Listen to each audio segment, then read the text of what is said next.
When I called my son to ask what time I should arrive for my grandson's college graduation party, the line went completely dead.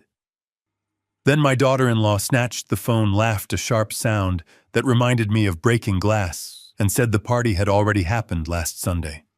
She explicitly told me my rusted pickup truck and flannel work shirts did not fit the aesthetic of the wealthy investor friends they had invited. A week later, they stood at the heavy iron gates of my property, sobbing in the pouring rain and begging for a financial rescue. I looked at them completely unmoved and told them to get off my property forever. Before I continue this story, let me know where you are watching from in the comments below. Hit like and subscribe if you have ever had to teach a harsh lesson to family members who mistook your quiet patience for weakness. The smell of raw mahogany and linseed oil filled my workshop. I ran my calloused thumb along the edge of the desk I had been building for 3 months. It was a massive, traditional executive desk crafted from a single salvaged mahogany tree I had purchased a decade ago. I had spent countless hours planing the boards, cutting the dovetail joints by hand, and sanding the surface until it felt like smooth glass under my fingertips. I built this desk specifically for my grandson Cameron. He had just finished his degree in architecture, graduating at the top of his class. I wanted him to start his career with something solid, something built with intention and durability. The physical labor had made my shoulders ache, but it was a good kind of pain. It was the pain of providing. I wiped the sawdust from my hands using an old rag. I checked my steel wristwatch. It was Thursday morning. The graduation ceremony had taken place 2 weeks prior, a massive event at the university stadium where I had proudly watched Cameron walk across the stage. Brian. My son had mentioned they were organizing a private celebration for Cameron to follow a gathering to honor his hard work. I had been waiting for the exact details. I picked up my cell phone from the workbench. The screen was smeared with a thin layer of wood dust.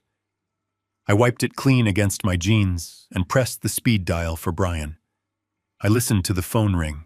1, 2, 3. I looked at the polished brass handles I still needed to install on the desk drawers. I planned to ask Brian if I should bring my famous smoked brisket to the party, or if they had already hired caterers. Finally, the ringing stopped. The line connected. I said hello, asking Brian what time I should head over to their place on Sunday.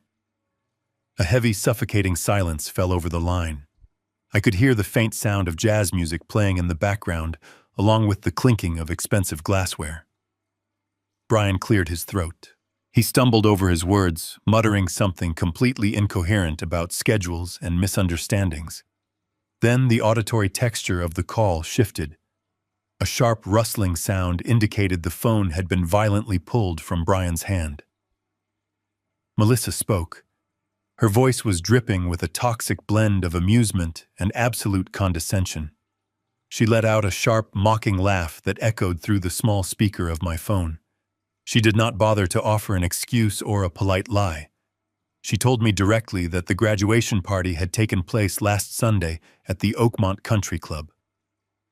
I stood frozen in the center of my workshop. The rag slipped from my hand and hit the floor. Melissa continued her tone, conversational but laced with venom. She explained that this was an elite networking event. They had invited high-profile venture capitalists and real estate developers. She stated with absolute clarity that my presence would have been an embarrassment. She told me my calloused hands, my faded flannel shirts, and my 20-year-old rusted pickup truck did not fit the pristine aesthetic of their guest list. She said I would have ruined the image of success they were trying to project to their investors. Before I could process the sheer cruelty of her words, I heard the distinct click of the call disconnecting. The dial tone buzzed in my ear, a flat mechanical sound that replaced the voice of my own family. I did not throw the phone. I did not scream or curse. I placed the device gently onto the workbench beside a set of sharp chisels. I looked at the beautiful mahogany desk I had built with my own hands. The silence in the workshop felt completely different now. It was no longer peaceful. It was heavy with the realization of a profound betrayal. I walked out of the workshop and climbed into my old, reliable pickup truck. The engine roared to life, a steady mechanical heartbeat. I drove out of my rural property and headed directly toward the upscale suburban neighborhood where Brian and Melissa lived. It took 40 minutes to reach their gated community. I parked my truck 2 blocks away out of sight from their manicured lawn. I walked down the pristine tree-lined sidewalk until I had a clear view of their massive modern estate. The visual confirmation was staggering. 3 large commercial rental trucks were parked in their circular driveway. A crew of professional event workers was actively dismantling a massive, sprawling white luxury tent that covered their entire backyard. I watched as men carried out crystal chandeliers, towering floral arrangements, and velvet lounge chairs. This was not a casual backyard barbecue they had simply forgotten to invite me to. This was a calculated, highly financed production. They had deliberately excluded me from celebrating my only grandson's achievement because they viewed my working-class appearance as a liability to their social climbing. I stood on the sidewalk processing the scale of their deception. I felt no urge to march up to their front door and demand an explanation. An argument would be a waste of energy. It would only give them the satisfaction of calling me emotional or unreasonable. The disrespect was absolute, and it required an equally absolute response. I turned away from the sprawling estate and walked back to my truck. My heart rate was steady. The shock had already evaporated entirely, replaced by a cold, surgical clarity. I drove back to my property. I parked the truck and bypassed the workshop entirely. I walked through the front door of my house, the house I had purchased with decades of grueling, relentless labor. I moved down the hallway and stopped in front of the heavy oak door that led to my private home office. I unlocked the door and stepped inside. The room was dark, smelling of old paper and leather. I walked directly to the massive iron safe bolted to the concrete floor in the corner of the room. I spun the combination dial. 32 to the right, 14 to the left, 46 to the right. The heavy internal locking mechanism clicked with a satisfying metallic thud. I pulled the heavy steel door open. Inside the safe sat stacks of legal documents and property deeds. I reached past them and pulled out a thick, leather-bound master ledger. Imprinted on the front cover in subtle gold lettering were the words, Carter Holdings. I carried the heavy ledger to my desk and turned on the brass reading lamp. I opened the book to the most recent financial summaries. Brian and Melissa operated under the assumption that I was just a retired mechanic surviving on a modest monthly pension. They treated me with the disdain reserved for the powerless. They had absolutely no idea that 10 years ago I had quietly sold my commercial equipment leasing firm for $40 million. I had placed every single cent into an ironclad blind trust to ensure Brian would never become a lazy, entitled heir. I looked at the complex financial webs documented in the ledger. They thought they had outgrown me. They thought they were the architects of their own success. They were wrong. I closed the ledger, the sound echoing in the quiet room. I was no longer a discarded grandfather. I was the CEO of Carter Holdings, and it was time to conduct a complete audit of my son's arrogant life. I left the heavy ledger on the desk in my home office and walked back out to my truck. The drive from my quiet rural property to the towering glass structures of the downtown financial district took exactly 1 hour. The morning traffic was heavy, but I did not mind the delay. It gave me time to lock away any lingering paternal weakness. I navigated my battered pickup truck into the subterranean parking garage of the tallest skyscraper in the city. I parked perfectly between a silver sports car and a black luxury sedan. I stepped out, smoothing the wrinkles of my flannel shirt, and walked with purpose toward the private elevator reserved for executive clients. The polished steel doors opened onto the 50th floor, revealing the sprawling, marble-lined reception area of the city's most ruthless corporate law firm. The receptionist, a young woman in a meticulously tailored suit, looked up from her dual monitors. For a fraction of a second, her eyes registered confusion at my worn work boots and faded denim jeans. Then she recognized my face. She stood up immediately, her posture straightening into a rigid line of respect, and offered a polite greeting, referring to me clearly as Mr. Carter. She did not ask if I had an appointment. She simply pressed a button on her desk phone and told me that Stuart was ready for me in the corner office. I walked down the long, silent corridor passing glass-walled conference rooms where men in $1,000 suits argued over corporate mergers. I reached the heavy oak door at the very end of the hall and opened it. Stuart sat behind a massive desk overlooking the sprawling city skyline. Stuart had been my lead corporate attorney for 20 years. He was a man who dealt exclusively in facts, numbers, and legally binding consequences. He looked up from his paperwork, removed his wire-framed reading glasses, and gestured for me to sit down. He noted out loud that I rarely visited the office without a scheduled quarterly review. I took the leather chair across from him and told him that a sudden change in family dynamics required an immediate comprehensive audit of all my assets. Stuart opened his laptop and typed in a highly secure authorization code. He asked me what exactly had triggered this unscheduled visit. I kept my voice perfectly level. I told him Brian had just hosted a lavish college graduation party for Cameron at the Oakmont Country Club and had explicitly banned me from attending because my working-class appearance would offend his wealthy guests. Stuart stopped typing. He looked at me, his expression hardening into cold anger. He knew the truth about my life, a truth Brian was entirely blind to. Stuart brought up the master file for the blind trust on his screen. He leaned back in his leather chair and reminded me of the exact conversation we had in this very room 10 years ago. We discussed the day I signed the paperwork to sell my commercial equipment leasing firm. The buyout had been for a staggering $40 million in cash. Stuart recalled how Brian had just started asking for massive loans to fund his absurd lifestyle choices, assuming he would eventually inherit my entire business. I told Stuart that day that I would rather burn the money than watch my son use it to become a lazy, arrogant parasite. That was the exact reason we established the irrevocable blind trust. I placed every single dollar of the $40 million, along with the deeds to my personal properties, directly into the trust. I appointed a neutral third-party management firm to handle the investments.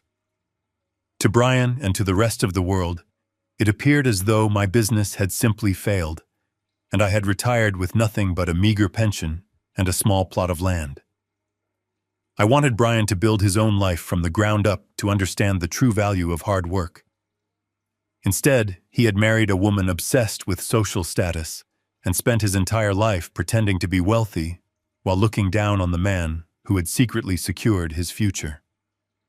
I told Stuart I wanted to know exactly how Brian was funding his current lifestyle. A massive party at the Oakmont Country Club cost tens of thousands of dollars.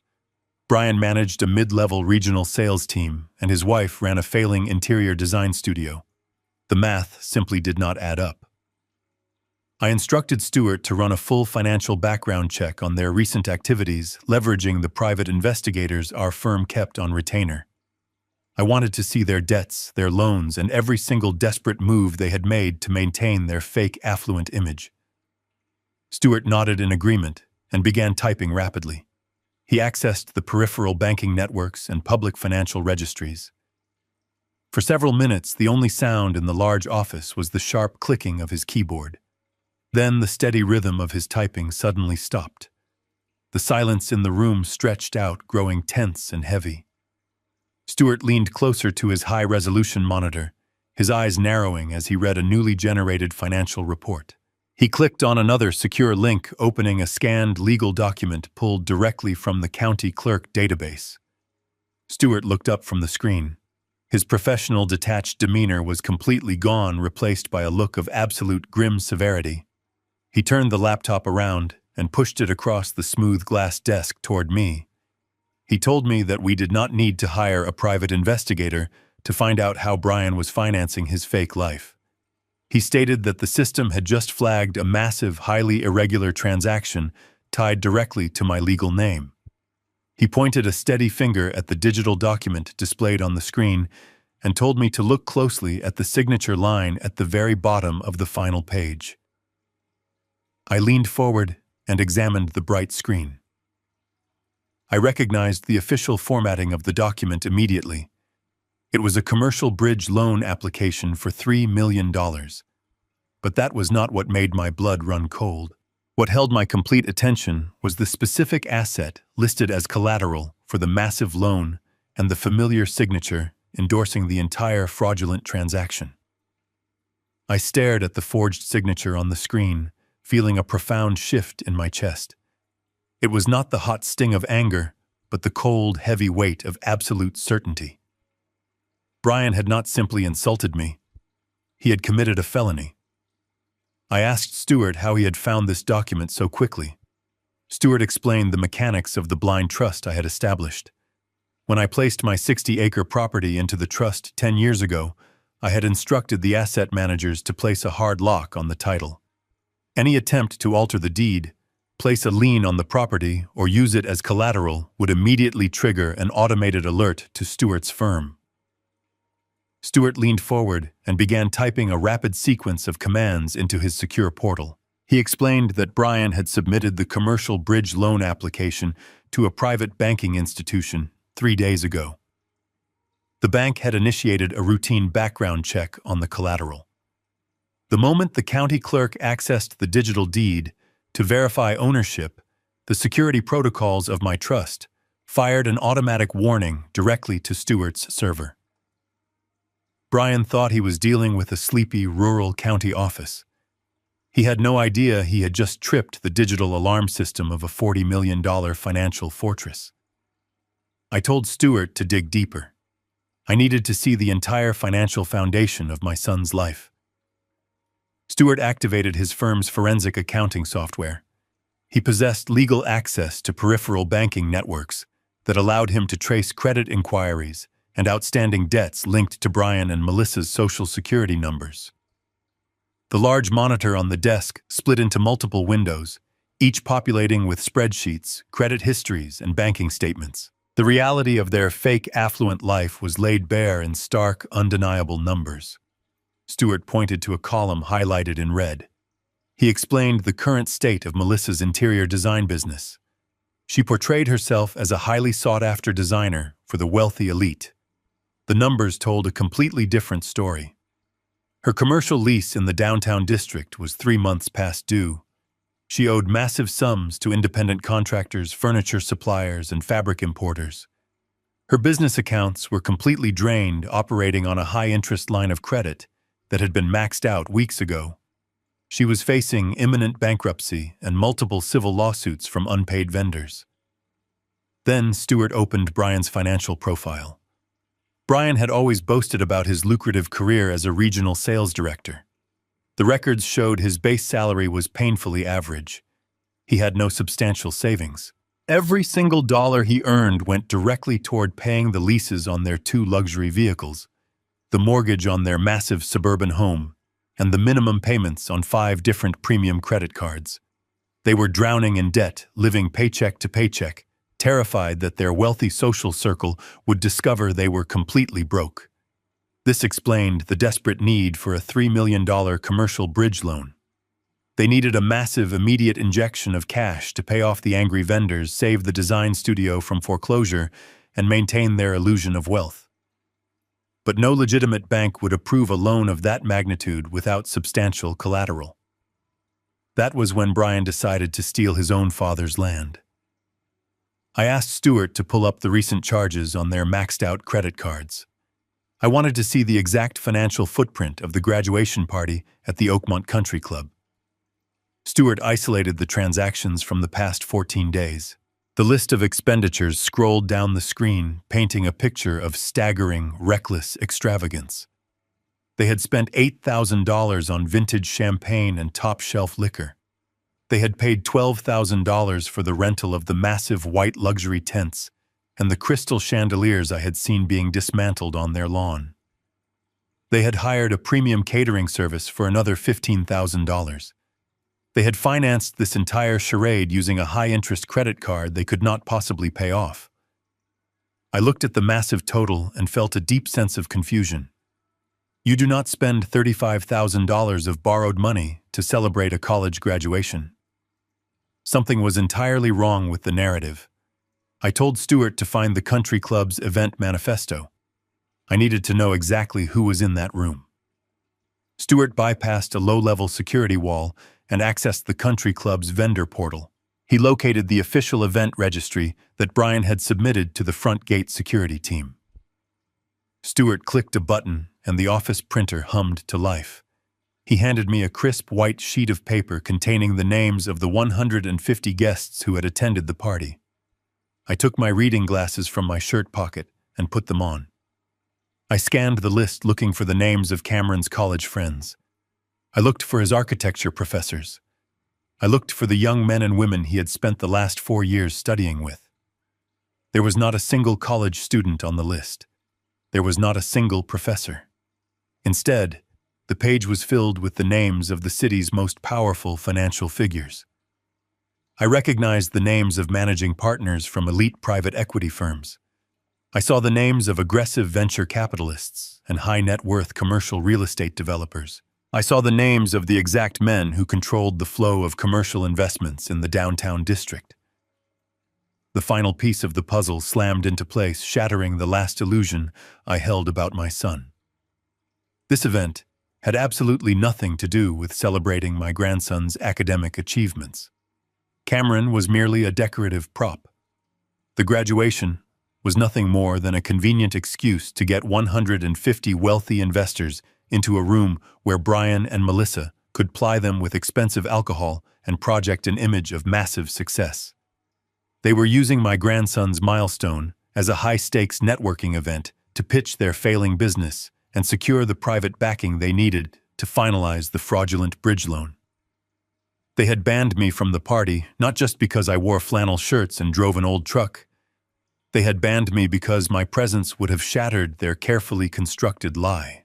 They could not risk me mentioning my simple rural life to a private equity investor while they were busy pretending to be part of the elite upper class. I took off my glasses and folded the printed guest list, sliding it into the front pocket of my jacket. The audit was complete and the time for quiet observation had officially ended. Stuart pushed his heavy leather chair back and walked over to the high-capacity printer sitting in the corner of his corner office.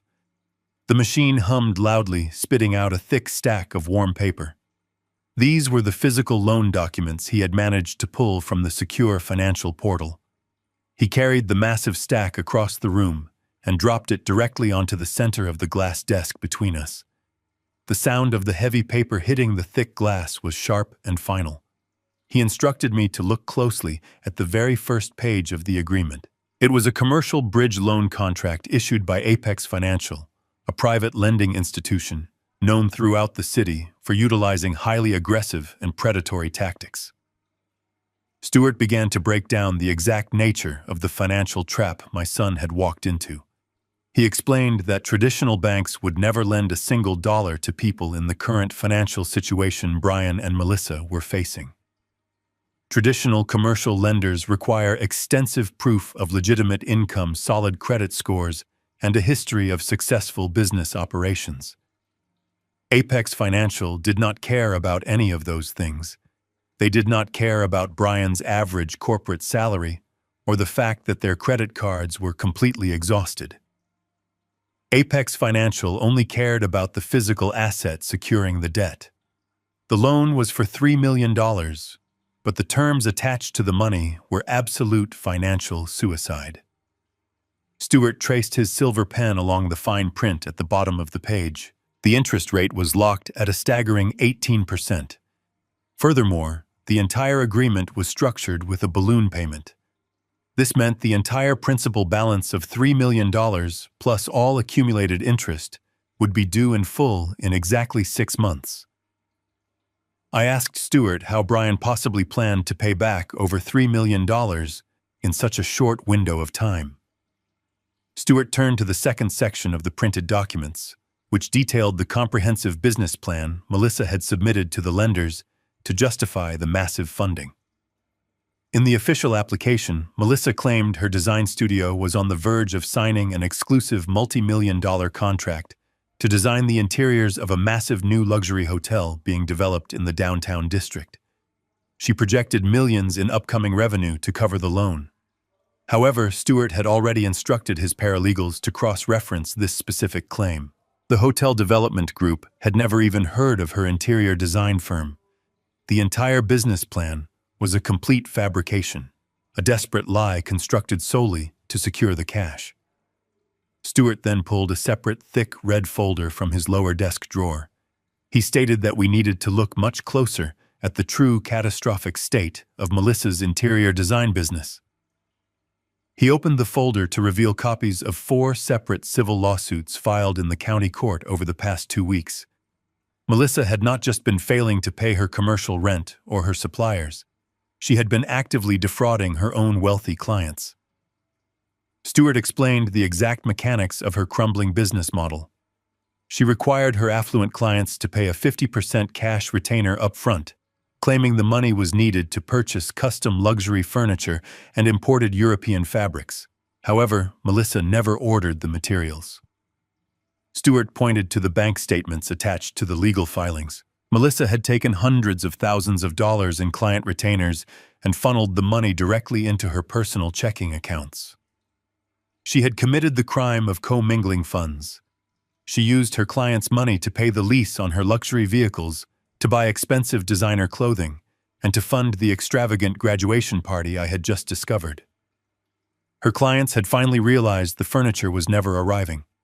They were now demanding their money back, but the bank accounts were completely empty.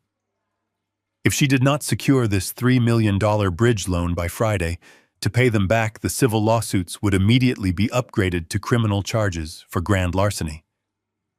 That was the true reason for their absolute desperation. They were not simply trying to save a failing design studio.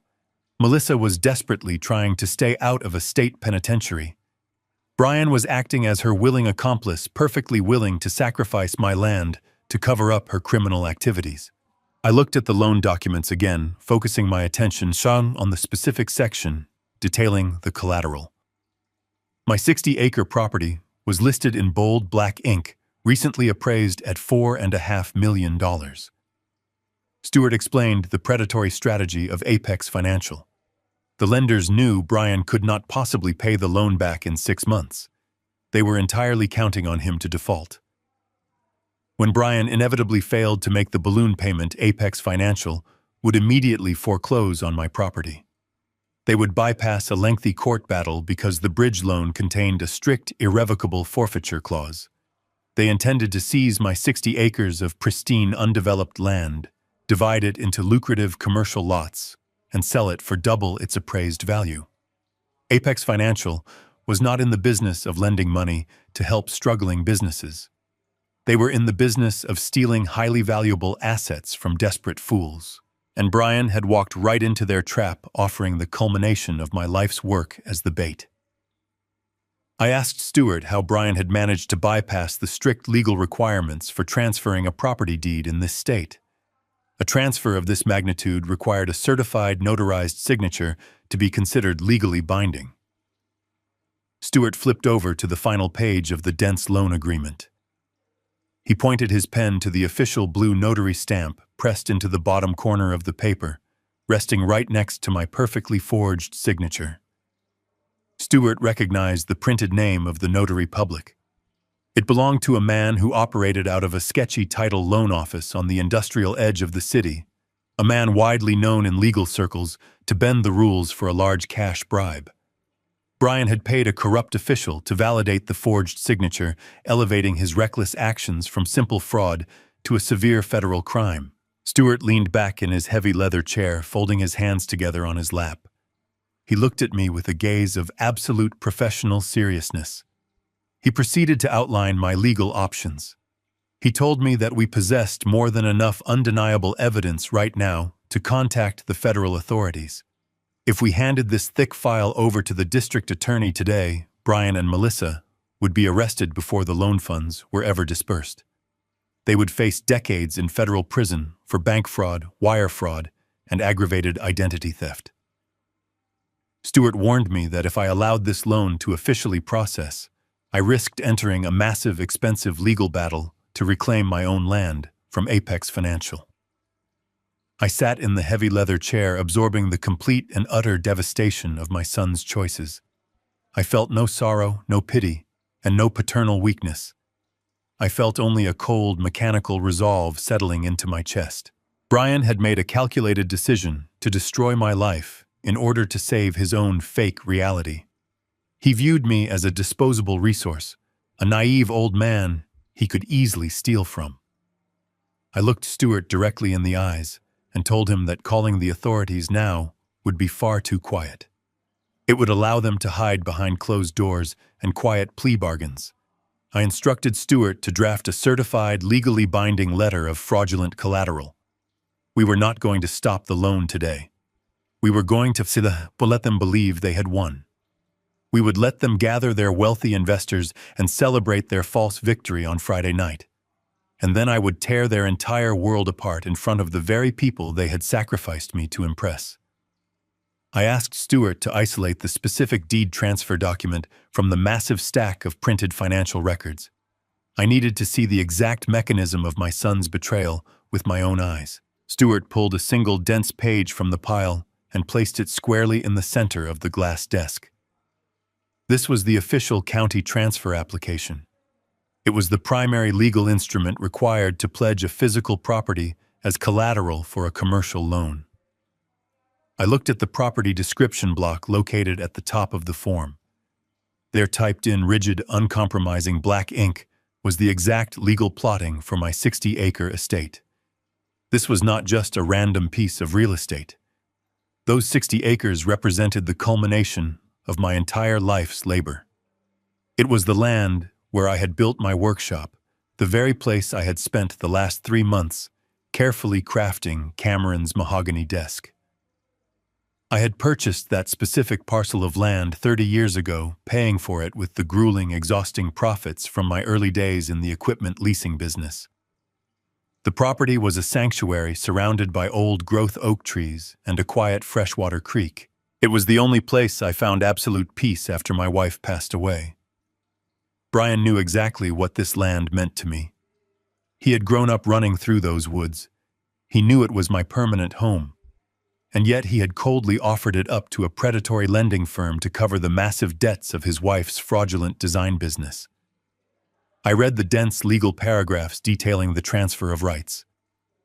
The document explicitly stated that I, as the sole owner, willingly and knowingly surrendered all equity in the property to secure the $3 million commercial bridge loan.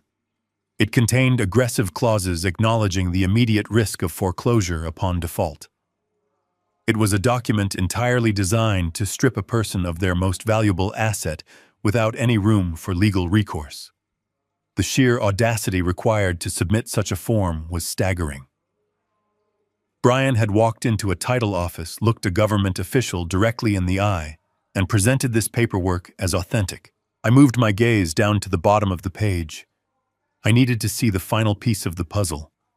I needed to see exactly how Brian had managed to convince the notary public that I had actually consented to this financial suicide. My eyes locked onto the primary signature line. A cold, heavy sensation spread rapidly through my chest, completely replacing any residual anger with a chilling sense of absolute horror. Right there, resting on the thick white paper, was my name. It was not a clumsy attempt at forgery. It was not a rushed scribble or a careless imitation done in a moment of panic. It was a flawless, perfect replica of my exact signature. I leaned closer to the desk, tracing the blue ink strokes with my eyes. The capital letter had the exact same sharp, distinctive angle I had used since I was 20 years old. The loops of the lowercase letters carried the exact same fluid motion. Even the slight, deliberate tail at the very end of my last name was perfectly duplicated. I realized the terrifying implication of what I was looking at. A forgery of this incredible caliber could not be produced spontaneously. It required intense, calculated, and repetitive practice. I know the mechanics of handwriting. A standard forgery usually shows tiny hesitations, small pools of ink where the pen stops as the forger tries to remember the next stroke. This signature had none of that. The ink flowed smoothly and confidently. Brian had deliberately studied my handwriting for a long time. He had likely taken old birthday cards, canceled checks, or personal letters I had sent him over the years. He had sat at his desk in his expensive suburban home, carefully copying the specific movements of my hand, practicing over and over again until he could replicate my identity with absolute, terrifying perfection. This was not a crime of desperate opportunity. This was a premeditated psychological violation. My own son had spent countless hours learning how to steal my identity so he could seamlessly steal my home. I remembered sitting at the kitchen table with him 30 years ago, holding his small hand in mine, teaching him how to properly grip a pen and write his own name. I had taught him how to form his letters with pride. Now, decades later, he had weaponized that very skill against me. I thought about the phone call from the day before. I thought about Melissa laughing at me over the receiver, mocking my work boots and my rusted truck. While she was publicly humiliating me and intentionally keeping me away from my grandson's graduation party, Brian was privately mastering the forgery required to leave me completely homeless. They had worked together, operating as a synchronized, ruthless team of predators. They believed my quiet nature and simple clothing meant I was a weak, easily manipulated target. I looked up from the fraudulent document and met Stuart's steady gaze. He did not offer any empty words of comfort. He knew that sympathy was entirely useless in a room where facts and undeniable evidence ruled. I tapped my calloused index finger against the forged blue ink on the page. I told Stuart that this signature proved Brian possessed a level of malice and entitlement I had never truly understood. I had spent my life trying to protect him from the corrupting influence of unearned wealth. I had built the blind trust specifically to teach him the vital value of hard work and integrity. But the rot had clearly taken hold deep inside his character. The perfect forgery resting on the desk was the ultimate proof that Brian was completely beyond any form of salvation or paternal rescue. He had crossed a legal and moral boundary that could never be uncrossed. He had weaponized his intimate knowledge of me to execute a highly sophisticated federal financial crime. I folded the deed transfer document carefully, making sure the perfect forgery was safely protected inside the crease. I placed the paper into the inside breast pocket of my jacket. The visual confirmation was the final fuel my mind required. The audit was officially over. I possessed the undeniable proof of their betrayal. I stood up from the leather chair, feeling the weight of the document against my chest. The time for silent observation had ended. It was time to step directly into their fake world and burn their false reality completely to the ground. I left the towering glass structure of the financial district and navigated my truck toward the historic arts sector of the city. This was the most expensive retail corridor in the entire state. The narrow, pristine streets were lined with imported luxury vehicles, private valet stands, and high-end commercial galleries. I parked my battered 20-year-old pickup truck directly in front of a sprawling storefront featuring massive floor-to-ceiling windows. The elegant gold lettering, beautifully etched into the heavy glass, read, "Melissa Carter Interiors." I sat in the driver's seat for a long moment, with the engine idling, and looked through the immaculate glass. The irony of the visual display in front of me was physically nauseating. I knew the absolute truth about her business now. I knew from the forensic accounting that she was completely bankrupt, facing massive unpayable debts and multiple civil lawsuits for grand larceny. Yet from the outside, the studio looked like an untouchable fortress of immense wealth and high society influence. I turned off the engine and stepped out onto the clean sidewalk. I did not bother to brush the wood dust off my faded green flannel shirt.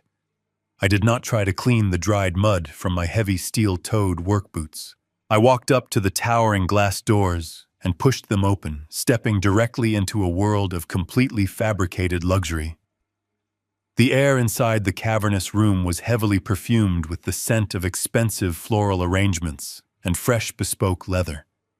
The floors were made of poured concrete that had been polished to a blinding white shine, reflecting the overhead light like a calm lake. Massive custom crystal chandeliers hung from the exposed industrial ceiling, casting a warm, flawless glow over several perfectly arranged seating areas. I slowly walked past a display featuring an imported velvet sofa and a solid marble coffee table. I looked at the extravagant price tags discreetly tucked under the silk cushions. None of this actually belonged to her. Every single piece of high-end furniture and rare textile in this massive room was purchased with money she had explicitly stolen from her trusting clients. It was not a legitimate design studio built on hard work and talent. It was an elaborate theater set built entirely on a foundation of desperate lies and corporate fraud. I stood near the grand entrance, letting my calloused hands rest heavily by my sides. I was the exact physical embodiment of everything my son and his wife despised. I was raw, unpolished reality standing inside their temple of fake perfection. At the far end of the sprawling studio, a group of people was gathered around a massive custom quartz island. Brian and Melissa were standing proudly at the center of the group holding court. They were surrounded by 3 young design assistants who were all wearing sharp, matching black outfits.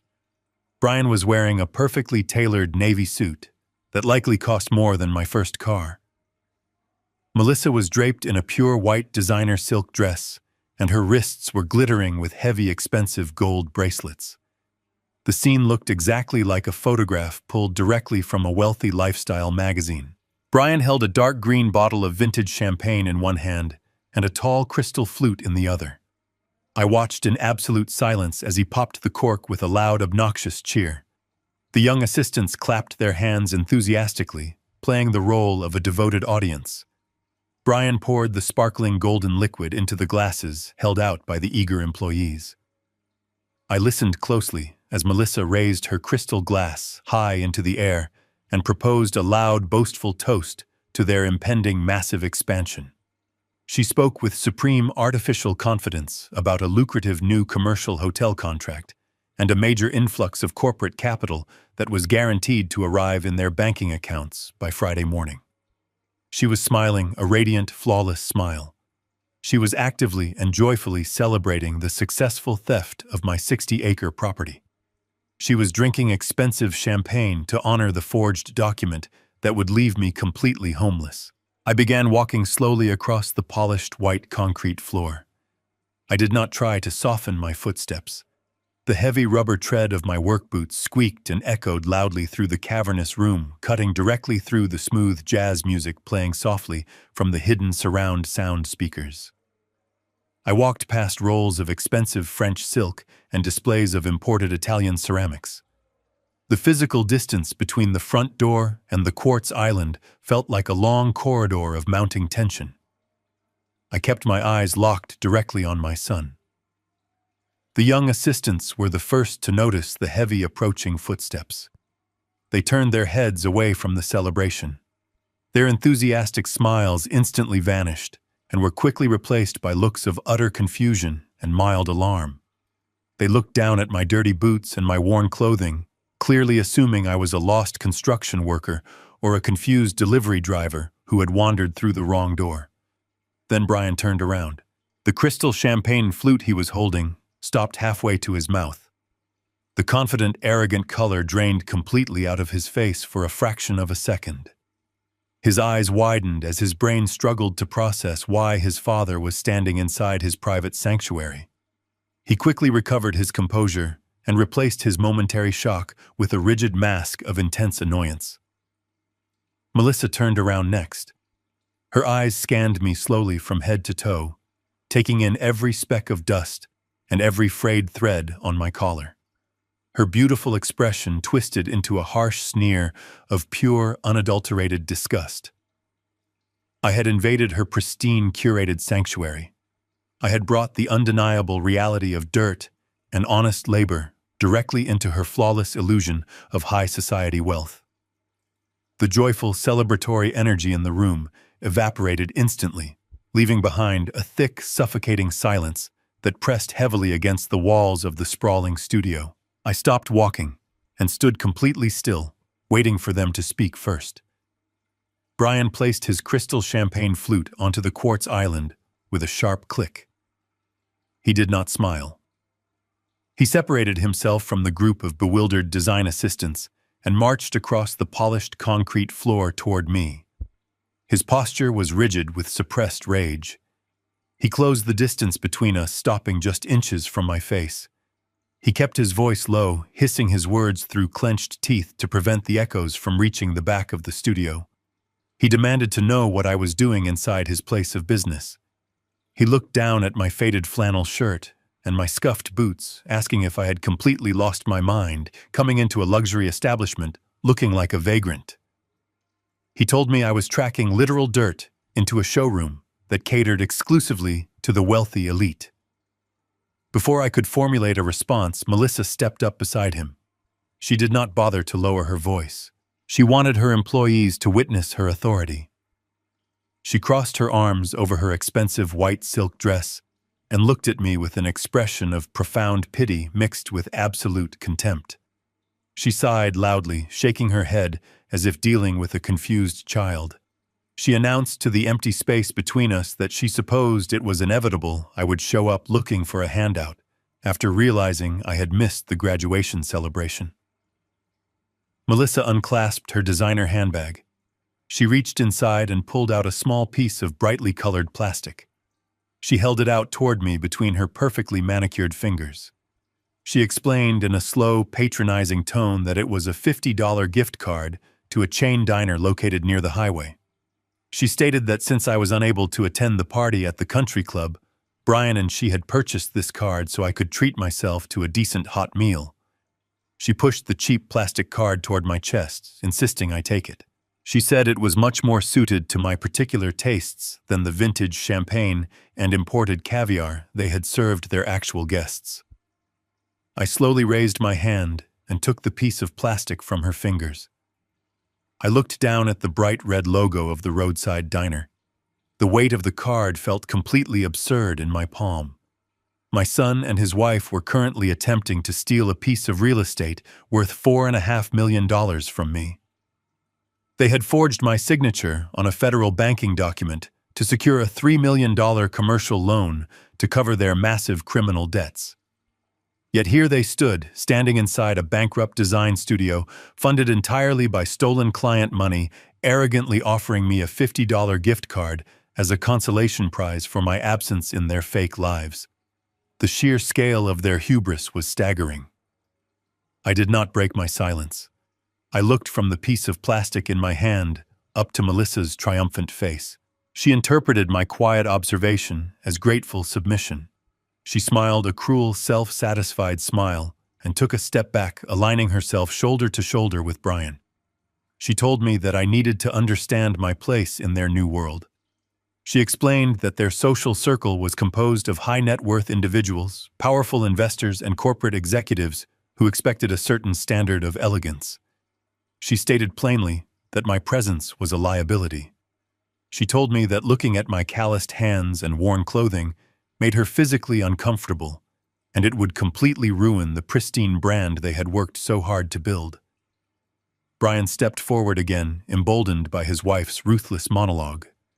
He pointed a rigid finger toward the heavy glass doors leading out to the street. He dropped all pretense of familial respect. He commanded me to turn around and walk out the door immediately. He stated that they were expecting a very important visit from a private equity representative in less than an hour. He said this meeting would secure their financial future forever, and he absolutely refused to let a stubborn, old-fashioned mechanic sabotage his massive success. He looked me directly in the eyes and told me I was an embarrassment to his professional image.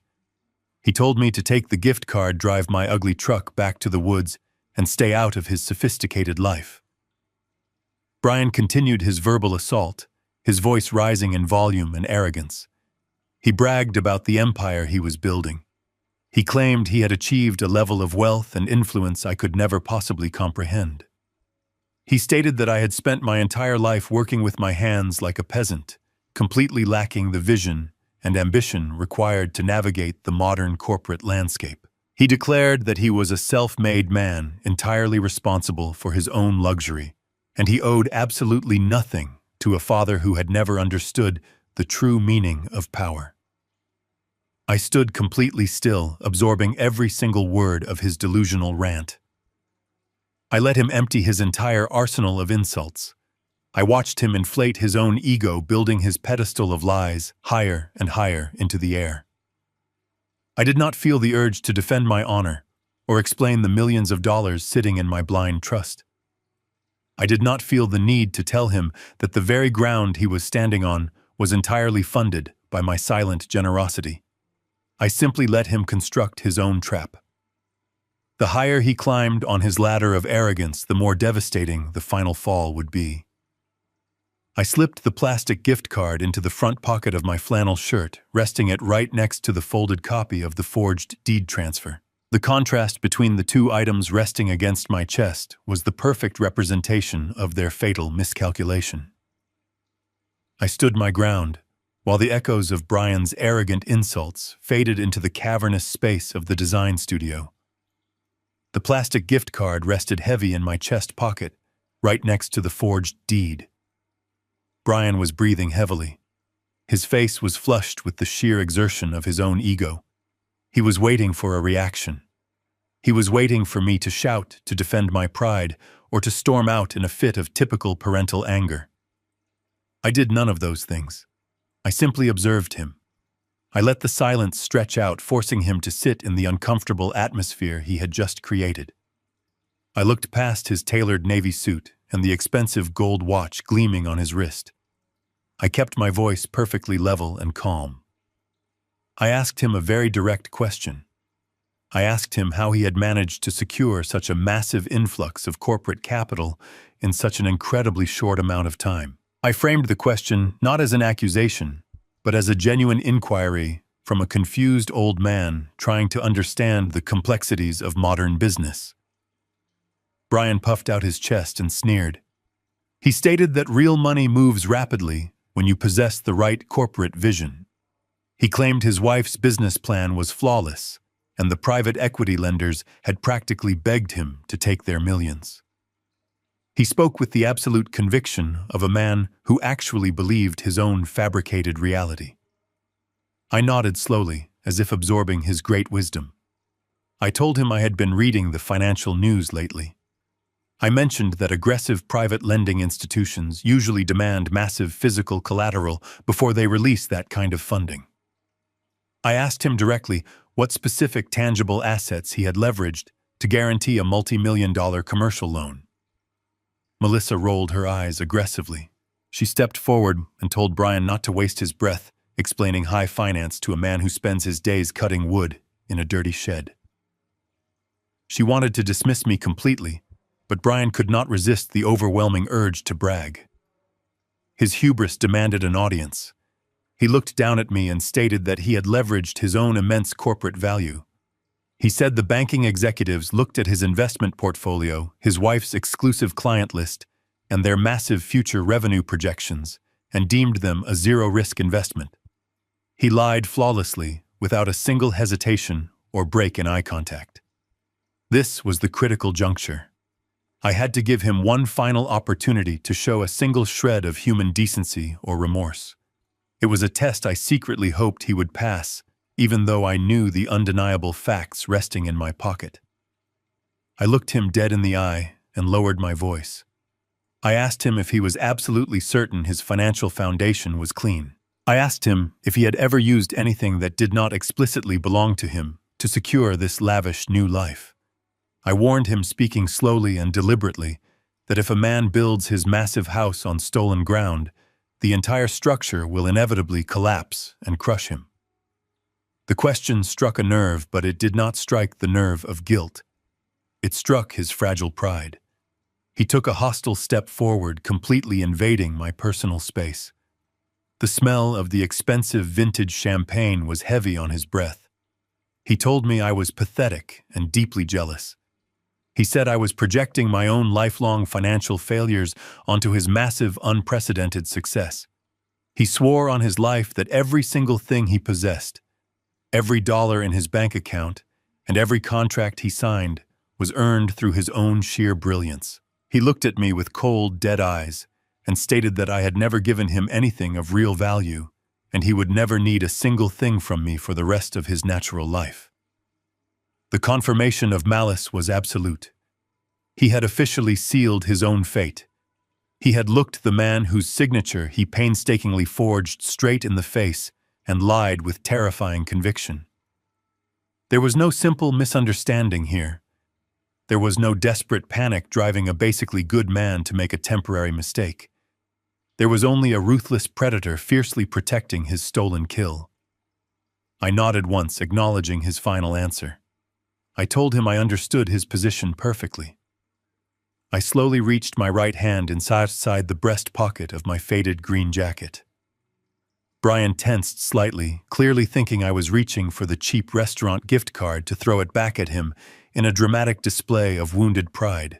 Melissa crossed her arms, waiting for the emotional outburst she so desperately wanted to witness. Instead, my calloused thumb found the small, tactile slide switch on the side of the digital voice recorder I had hidden inside the lining of my coat.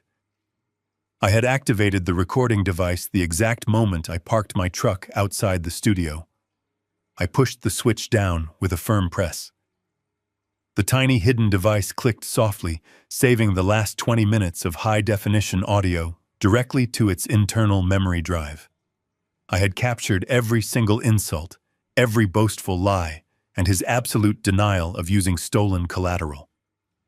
I pulled my empty hand out of my pocket and let it fall relaxed to my side. I looked at the group of silent, staring design assistants and then shifted my gaze back to my son and his wife. I did not raise my voice or make a theatrical scene. I simply told Brian to enjoy his expensive champagne. I told him to savor every single drop of it right now, because the taste of victory becomes incredibly bitter when the actual bill finally arrives. I turned my back on them and walked slowly toward the heavy glass doors. Behind me, I heard Melissa scoff loudly, dismissing my final words as the pathetic rambling of a jealous old man. I heard Brian pour another glass of champagne and loudly declare to the room that it was time to get back to celebrating their massive future. I pushed the heavy doors open and stepped back out onto the sunlit concrete sidewalk. The heavy perfumed air of the fake luxury studio vanished instantly, replaced by the sharp, clean smell of city exhaust. I walked back to my truck, holding the audio evidence that would guarantee his complete destruction. I climbed into the cab of my pickup truck and shut the heavy metal door. The sound of city traffic was instantly muffled. I reached into my jacket pocket and pulled out the small digital voice recorder. I pressed the playback button just to be absolutely certain. Brian's arrogant voice filled the small cabin of my truck, declaring that he was a self-made man and that he had never used anything that did not belong to him. The audio was crystal clear. I turned the device off and placed it safely back into my pocket, alongside the fraudulent deed transfer. I turned the ignition key. The engine roared to life. I did not drive back to my quiet property in the woods. I steered the truck back toward the towering financial district. Stuart had given me the exact address of Apex Financial during our meeting. It was time to introduce myself to the people who were eagerly waiting to steal my land. The regional headquarters of Apex Financial occupied the top 3 floors of a massive steel and glass skyscraper. I parked my truck in the visitor lot and rode the silent elevator up to the executive level. The doors opened to reveal a cold, intimidating reception area designed to make borrowers feel small and powerless.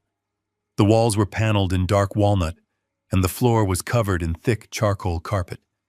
A security guard in a tailored suit watched me closely as I walked toward the main reception desk. The receptionist looked at my faded flannel shirt and my scuffed boots with the exact same expression of distaste Melissa had used earlier. She asked if I was lost or looking for the service elevator. I placed both of my calloused hands flat on her pristine marble desk. I told her I was not lost. I instructed her to call the regional director of commercial lending immediately.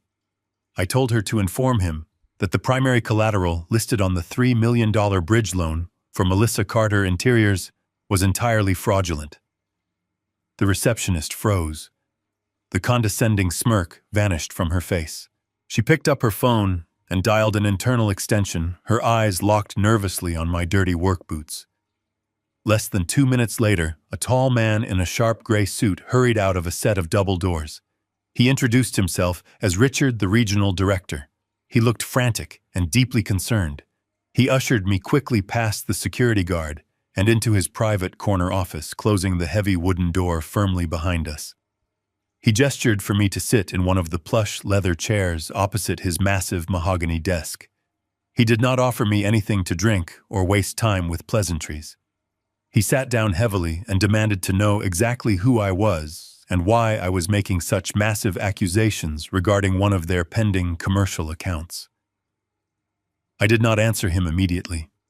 I reached into my back pocket and pulled out my worn leather wallet. I extracted my state-issued driver license and slid it across the smooth surface of his desk. Richard picked it up and read the name. He looked up at me, his brow furrowed in confusion. He recognized my name as the primary property owner listed on the massive loan application his firm had just approved. I reached inside my jacket and pulled out a thick, heavy envelope Stuart had prepared for me. I opened the flap and pulled out the original master deed to my 60-acre property. This was not a digital copy or a cheap reproduction. It was the original legally binding document stamped with the official seal of the state and certified by the Carter Holdings Blind Trust. I placed the heavy parchment directly next to my driver license. I told Richard to look very closely at the security clauses embedded in the second paragraph of the master deed. I explained that the property was locked inside an irrevocable blind trust and had been for the last 10 years. I stated clearly that the title was frozen and absolutely no individual possessed the legal authority to use it as collateral for any financial transaction. Richard leaned forward, his face turning pale as he read the dense legal text. He was a man who understood financial liability perfectly. He realized in real time that his aggressive lending firm had just authorized a $3 million disbursement based entirely on a forged federal document. If that money was wired into Melissa's account tomorrow, his firm would suffer a massive unrecoverable loss and face severe federal scrutiny for failing to properly verify their collateral. Richard began to panic. He stammered frantically, reaching for his office phone to call his legal department and freeze the loan disbursement immediately. He claimed his firm was a victim of sophisticated identity theft. I reached across the desk and firmly placed my hand over his, holding the phone down. I told him he was not going to cancel the loan today.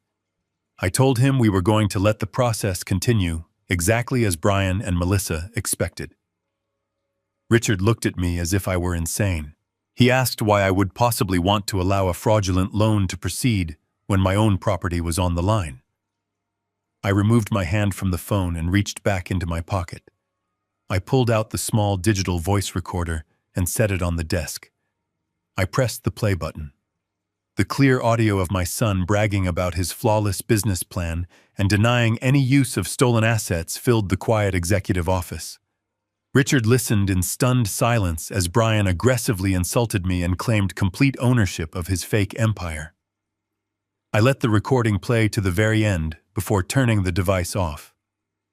I looked the regional director dead in the eye. I explained that simply canceling the loan quietly would teach them absolutely nothing. They would just find another predatory lender or forge another document.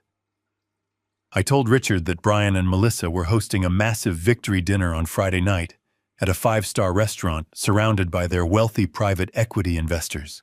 They were planning to celebrate the arrival of his bank's money. I instructed Richard to freeze their personal and business accounts at 5 o'clock on Friday afternoon, precisely 1 hour before their lavish dinner began. I told him to prepare a certified letter officially revoking the loan due to criminal fraud. I stated that my attorney and I would personally deliver that letter to their table. Richard stared at the original deed, the audio recorder, and my calloused hands. He realized he was not dealing with a confused old man, but with a meticulous architect of absolute ruin. He slowly nodded his head, agreeing to every single term. The trap was now fully armed and locked into place. Friday evening descended upon the city, casting long shadows across the towering skyscrapers of the financial district. At exactly 7 o'clock, the heavy mahogany doors of the most exclusive five-star restaurant in the state swung open to welcome the evening elite. This was an establishment that did not advertise its location and did not accept reservations from the general public. It was a fortress of culinary luxury, where the minimum cost of a dinner equated to a standard monthly mortgage payment. The air inside the main dining room was thick with the scent of white truffles, roasted bone marrow, and vintage red wine. Soft amber light filtered through imported crystal chandeliers, casting a warm, flattering glow over the faces of politicians, corporate executives, and high society socialites. The ambient noise was a gentle hum of polite conversation and the clinking of heavy sterling silver against fine porcelain. It was an atmosphere meticulously designed to project absolute power and unshakable financial stability. Deep inside the restaurant, tucked away behind a set of velvet curtains and thick, soundproof doors, lay the private executive dining suite. This secluded room was reserved for the most sensitive corporate negotiations and lavish celebrations. Tonight, it was occupied by Brian and Melissa. They had booked the room a week in advance, securing it with a massive deposit placed on a credit card that was already teetering on the absolute edge of its maximum limit. The long rectangular table dominating the center of the room was covered in crisp white linen and adorned with towering centerpieces of rare white orchids. 10 plush velvet chairs surrounded the table, each occupied by a person holding a heavy crystal glass. Brian and Melissa sat at the head of the table, acting as the grand orchestrators of this incredibly expensive illusion. Brian wore a brand new tailored tuxedo that fit him with razor-sharp precision. He had purchased it specifically for this evening, completely ignoring the fact that his bank accounts were entirely empty. He leaned back in his chair, projecting the relaxed, casual confidence of a man who commanded millions of dollars on a daily basis. He held a glass of dark red wine, swirling it gently, while he spoke to the men seated to his right. His face was flushed with the intoxicating thrill of his perceived victory. He firmly believed that the $3 million commercial bridge loan from Apex Financial had been successfully wired into his business accounts just a few hours prior.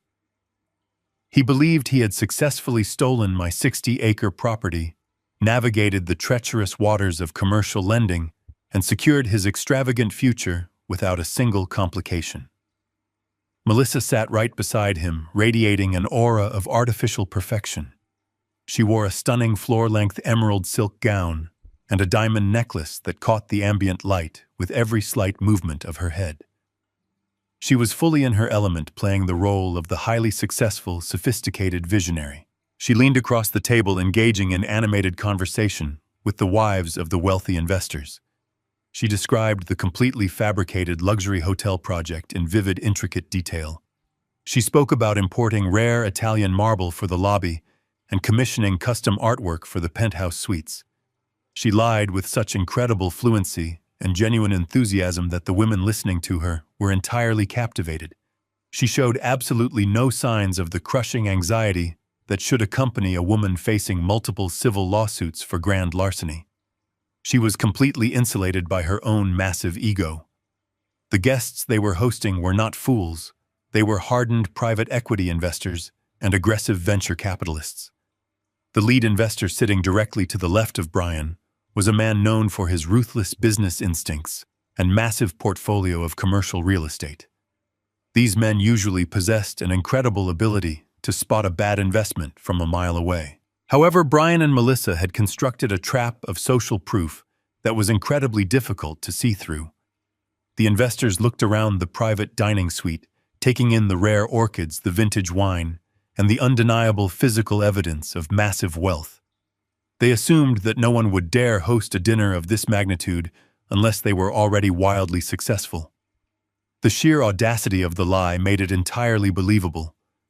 They listened to Brian's ambitious expansion plans and nodded in quiet approval, completely unaware they were sitting at a table funded by stolen client retainers and federal fraud. The waiters moved silently around the room like ghosts anticipating every single need before it was even vocalized. They poured continuous streams of premium champagne and served courses of caviar resting on small mother-of-pearl spoons. Every time a waiter presented a new bottle of wine or a decadent appetizer, the invisible final bill grew exponentially larger. Brian waved his hand dismissively whenever the head waiter asked if they should pace the courses. Brian instructed him to bring out the most expensive items on the menu, declaring that tonight was a night for absolute celebration. He was throwing stolen money into a roaring fire, completely blind to the fact that the flames were about to consume him entirely. The profound irony of the situation hung heavily in the air, completely undetected by anyone in the room. Brian and Melissa were sitting at the peak of their fabricated mountain, enjoying the finest food in the city, while holding the attention of the most powerful financial figures in the state. They felt utterly untouchable. Yet the financial ground beneath their feet had already been completely removed.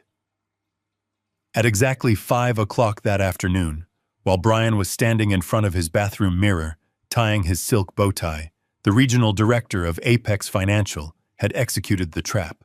A secure digital command had been sent through the banking network, instantly freezing every single personal and business account attached to their social security numbers. Their credit cards were canceled.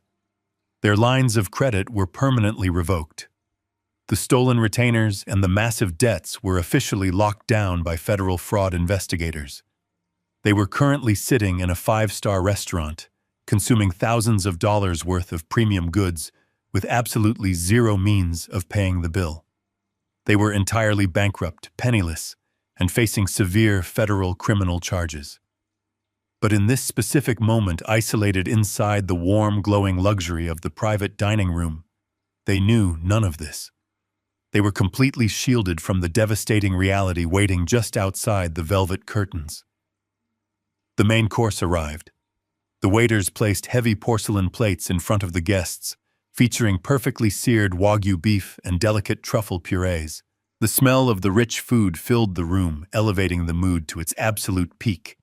Brian stood up from his chair and picked up his crystal champagne flute. He tapped the side of the glass with a silver fork, producing a sharp ringing sound that immediately quieted the room.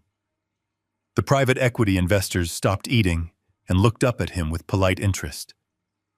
Melissa smiled up at her husband, her eyes shining with absolute triumph. Brian raised his glass high into the air. He cleared his throat and began to speak.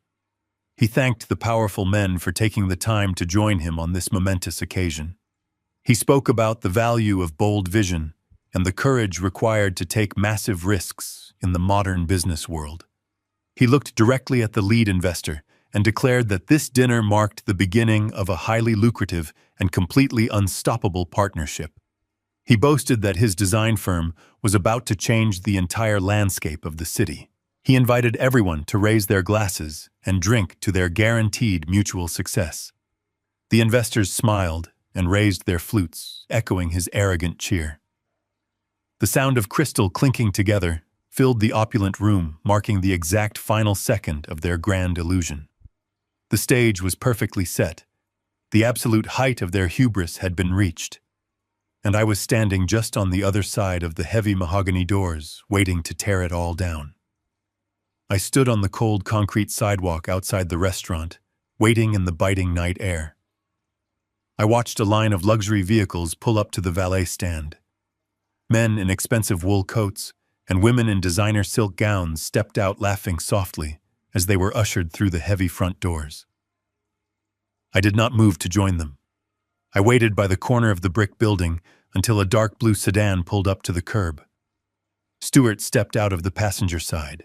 He was wearing his standard charcoal gray suit, carrying a slim leather briefcase. Two men stepped out of the back doors. They were not dressed for a high society dinner. They wore dark, generic suits and sensible shoes. Their posture was rigid and entirely alert. They were federal fraud investigators.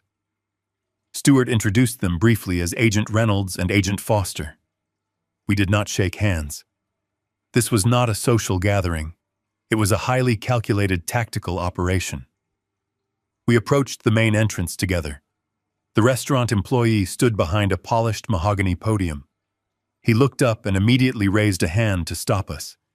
He opened his mouth to inform me that I did not meet the strict dress code and that the restaurant was completely booked. Before he could utter a single syllable, Agent Reynolds flipped open a small leather wallet.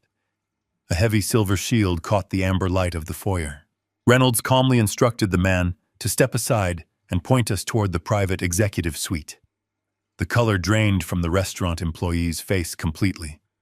He nodded silently and gestured down a long, softly lit hallway. We walked through the main dining room. The synchronized sound of our footsteps cut sharply through the gentle hum of polite conversation. The wealthy patrons stopped eating and stared in pure confusion. They saw an old man in a faded green flannel shirt and scuffed work boots, leading a highly recognizable corporate attorney and two obvious federal agents through their exclusive sanctuary. The ambient noise of the restaurant died down, creating a wake of heavy, suffocating silence behind us. I did not look left or right. I kept my eyes fixed entirely on the set of thick velvet curtains at the very end of the corridor. We reached the heavy soundproof doors of the private suite. I could hear the muffled sound of my son's voice through the thick wood. He was delivering his arrogant toast to his wealthy guests. I waited for exactly 5 seconds. I listened closely for the sharp sound of crystal glasses clinking together. The moment I heard the fragile glass ring out celebrating his massive fraud, I placed my calloused hand on the solid brass door handle. I pushed the door open wide without knocking. The transition was violent. The warm, joyous atmosphere inside the room collided instantly with the cold, undeniable reality we brought with us. I stepped into the private suite. Stewart followed directly behind me, and the two federal agents flanked the doorway, physically blocking the only exit from the room. Brian was standing at the head of the long table. His crystal champagne flute was still raised high in the air. A confident, arrogant smile was frozen on his face. He looked toward the opening door, expecting a waiter bringing another round of expensive vintage wine to his wealthy investors. Instead, he saw me. He saw the old man he had specifically banned from his son's graduation party. He saw the father he was actively trying to leave homeless through a forged property deed. The arrogant smile on his face cracked and fell away like cheap, broken plaster. His eyes darted nervously from my faded flannel shirt to the sharp professional suits of the federal agents. His brain struggled desperately to comprehend how his two completely separate worlds had just violently merged into one room. Melissa was sitting right beside him. Her hand froze halfway to her mouth, holding a small pearl spoon filled with expensive caviar. The artificial, glowing pride left her face entirely and was quickly replaced by a mask of absolute stark terror. She recognized the severe, uncompromising look of law enforcement immediately. She knew exactly what she had done with the stolen client money, and she knew the final bill had finally arrived. The private equity investors seated around the table were deeply confused. The lead investor sitting to the left of Brian slowly lowered his glass to the table. He looked at me and then looked directly at Brian, waiting for a logical explanation. He assumed I was an angry, disgruntled employee, or perhaps a confused old relative who had somehow managed to slip past the security desk. Brian opened his mouth to speak. He tried to summon his authoritative corporate voice to demand that the restaurant security remove us from his private dinner, but his throat was completely dry. No words came out. He simply gasped for air. The shift in power in the room was instantaneous and absolute. He was no longer the master of his fake, affluent universe. He was a cornered animal completely stripped of his elaborate defenses. I began walking slowly down the length of the long rectangular table. I did not acknowledge the wealthy investors or their expensive suits. I did not look at the towering white floral arrangements or the decadent food resting on the fine china plates. I kept my gaze locked entirely on my son. The heavy rubber tread of my work boots squeaked and echoed loudly against the hardwood floor in the completely silent room. Every single step I took dismantled another piece of his carefully constructed illusion of wealth. I reached the head of the table and stopped directly next to his chair, looking down at him. Stuart stepped forward and broke the heavy silence. His voice was loud, clear, and carried the undeniable, crushing weight of supreme legal authority. He introduced himself to the entire room as the senior managing partner of his corporate law firm. He gestured to the two stoic men standing by the closed wooden door and introduced them as active senior investigators for the Federal Financial Fraud Division. A collective gasp rippled rapidly through the seated investors. The lead investor immediately pushed his heavy wooden chair back away from the table, putting significant physical distance between himself and Brian. These men survived and thrived in the financial world by strictly avoiding all legal liabilities. The mere mention of a federal fraud investigation was a highly contagious financial disease they wanted absolutely nothing to do with. The lead investor reached for his suit jacket draped over the back of his chair, preparing to completely abandon the fraudulent deal. I reached into the inside pocket of my faded green jacket. I pulled out a thick, crisp white envelope. It bore the official embossed gold seal of the Carter Holdings Legal Trust. I held it in my calloused hand, feeling the heavy weight of the undeniable truth contained inside its pages. I did not politely hand it to Brian. I did not offer it to him to read privately in the hallway.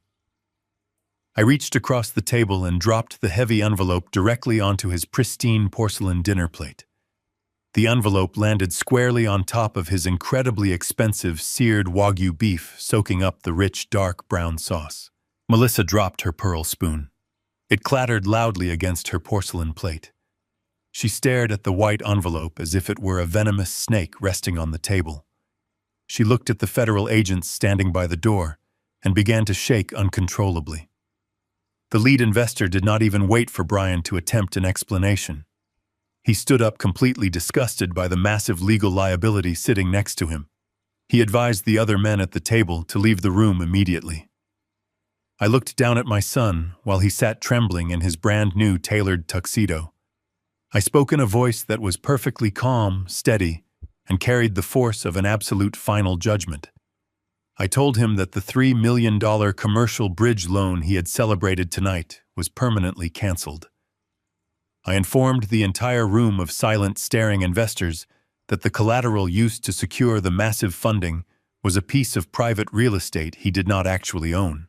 I stated clearly, and without any hesitation, that he had forged his own father's signature to steal a protected legal asset from a sealed trust.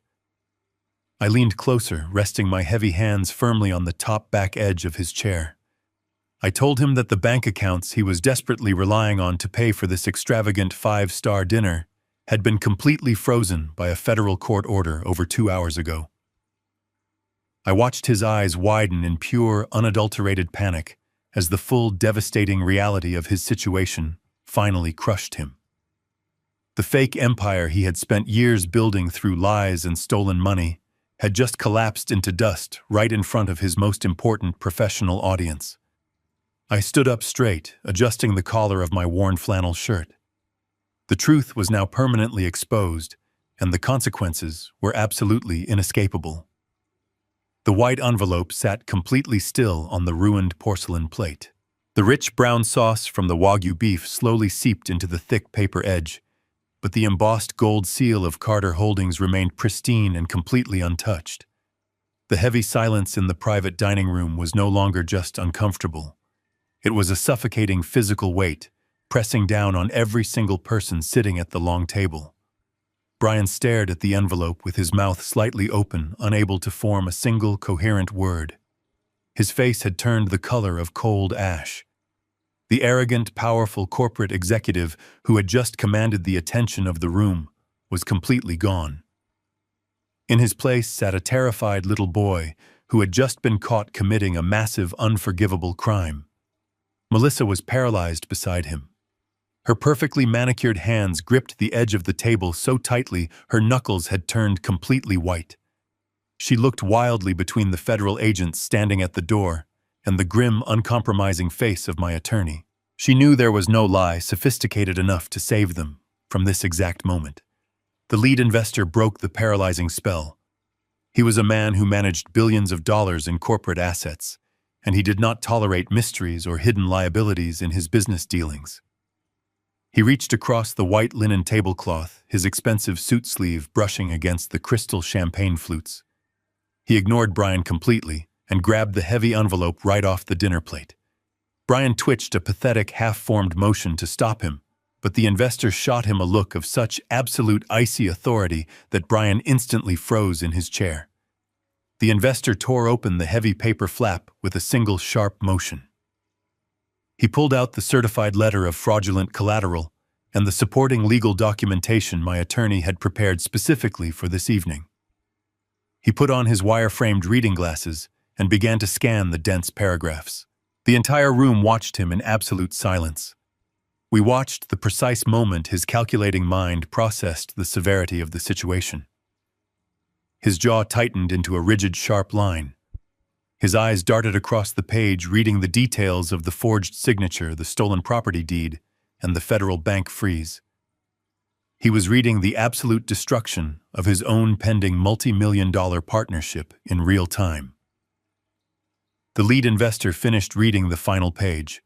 He slowly took off his glasses and folded them, placing them carefully into his breast pocket. He placed the certified letter flat on the table for everyone to see. He looked at Brian with an expression of pure, unadulterated disgust. He did not yell or raise his voice. Men of his immense caliber do not need to yell to completely destroy a person.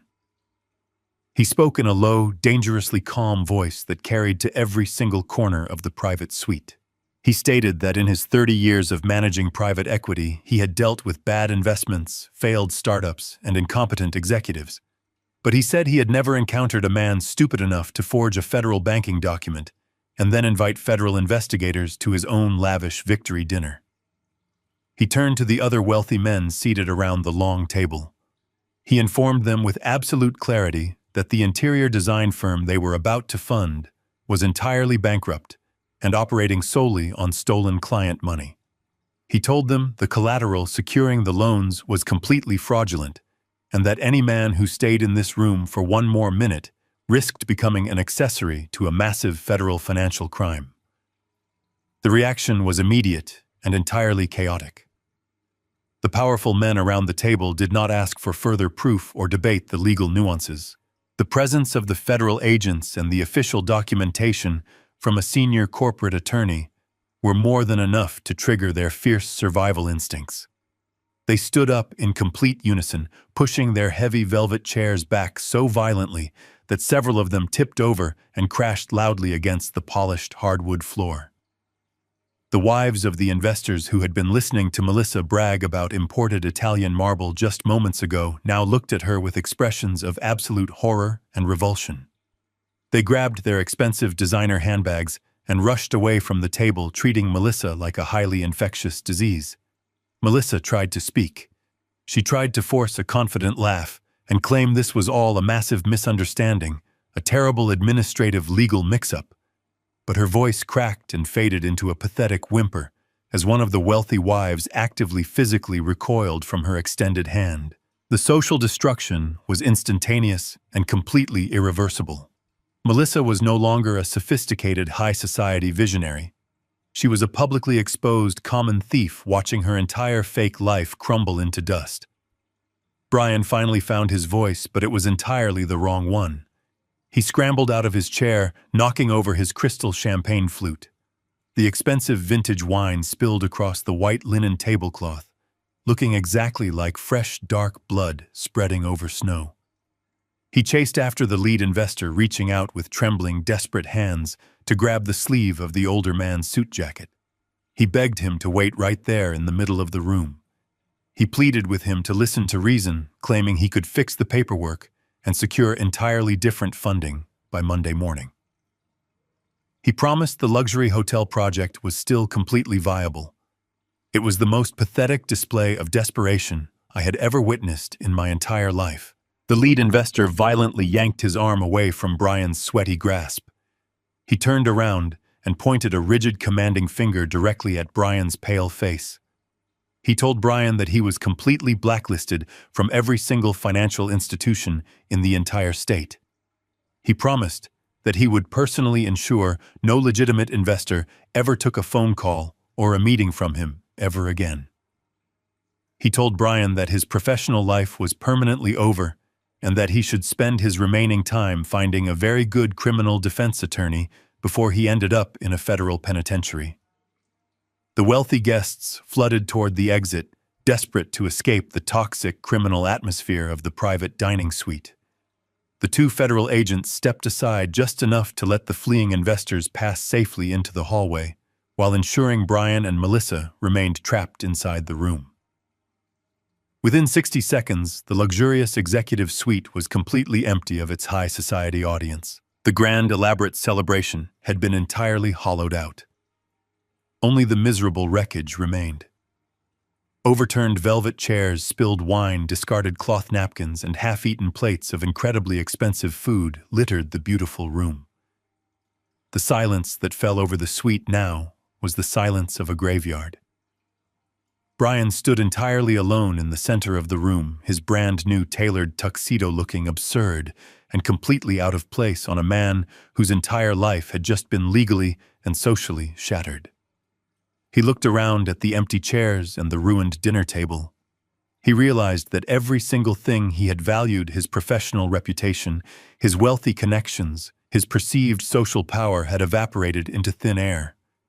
He had traded his own loyal father for a seat at a table that no longer existed. He slowly sank down onto his knees on the polished hardwood floor right in front of the spilled champagne. He buried his face in his hands and began to sob uncontrollably. It was not a quiet, dignified crying. It was the loud, agonizing wail of a man experiencing the total, absolute collapse of his reality in real time. I stood at the head of the ruined table observing the absolute devastation I had orchestrated. The silent correction was severe, but it was perfectly just. The heavy mahogany doors of the private dining suite remained slightly open after the last wealthy investor fled the room.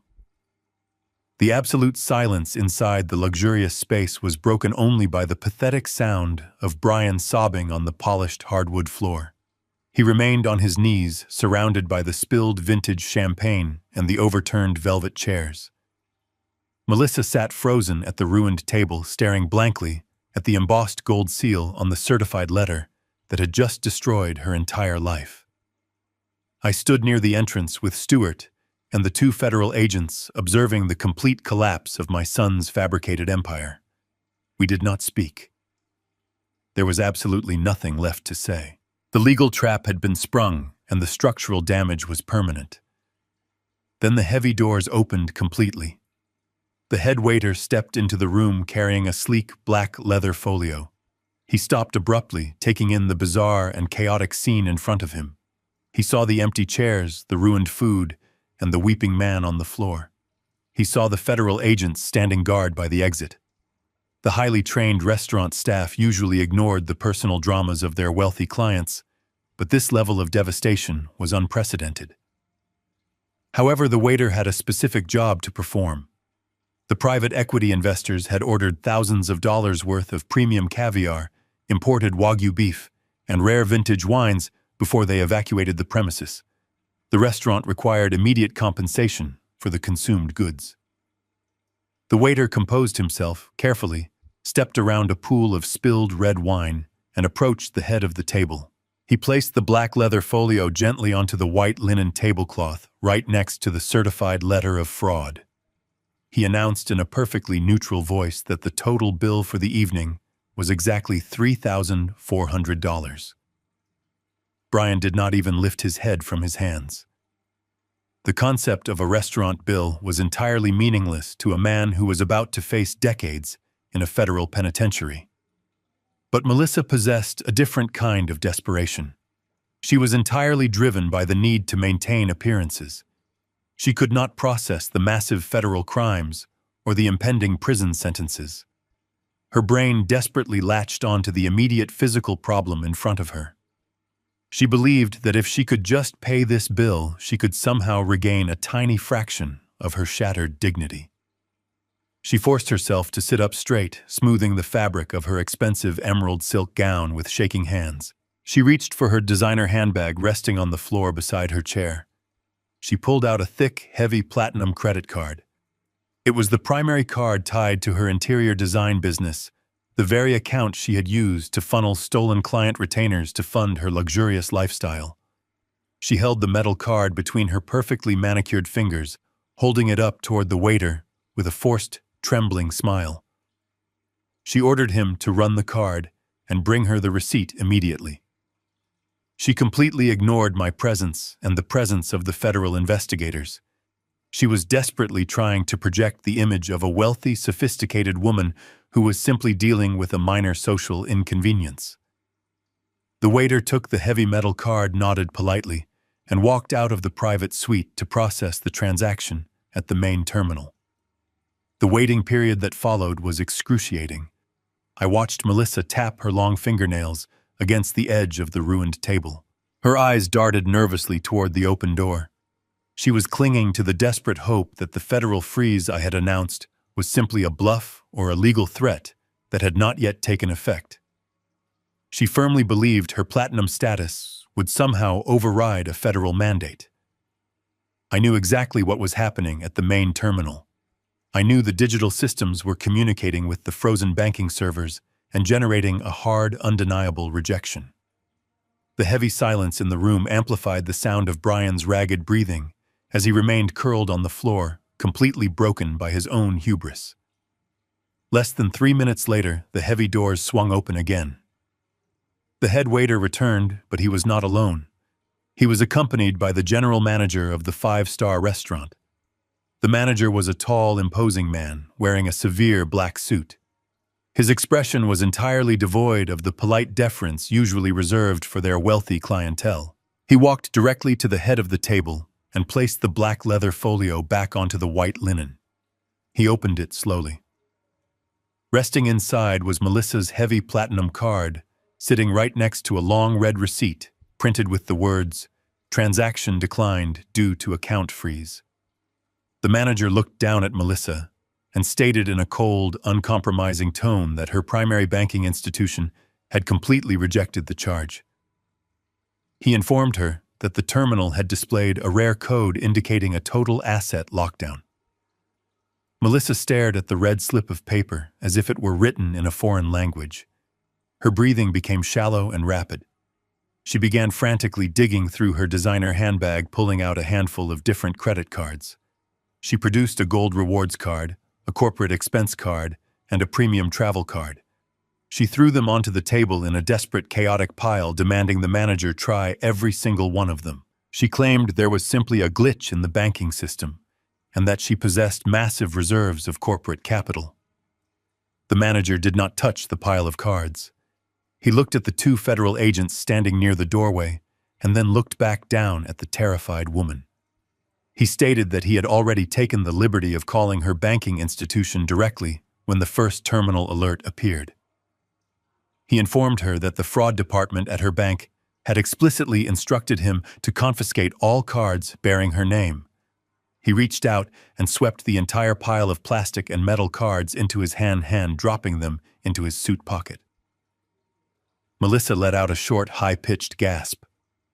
The final shred of her fake reality was completely gone. She was sitting in a luxury dress surrounded by ruined extravagance, completely and utterly penniless. The manager did not offer any sympathy. He leaned forward, placing both hands firmly on the edge of the table. He told her that the restaurant had provided $3,400 worth of elite services and consumed goods. He stated that failing to pay for these services constituted criminal theft. He demanded an alternative form of immediate cash payment, or he would instruct his security team to contact the local police department and press formal charges before they even left the building.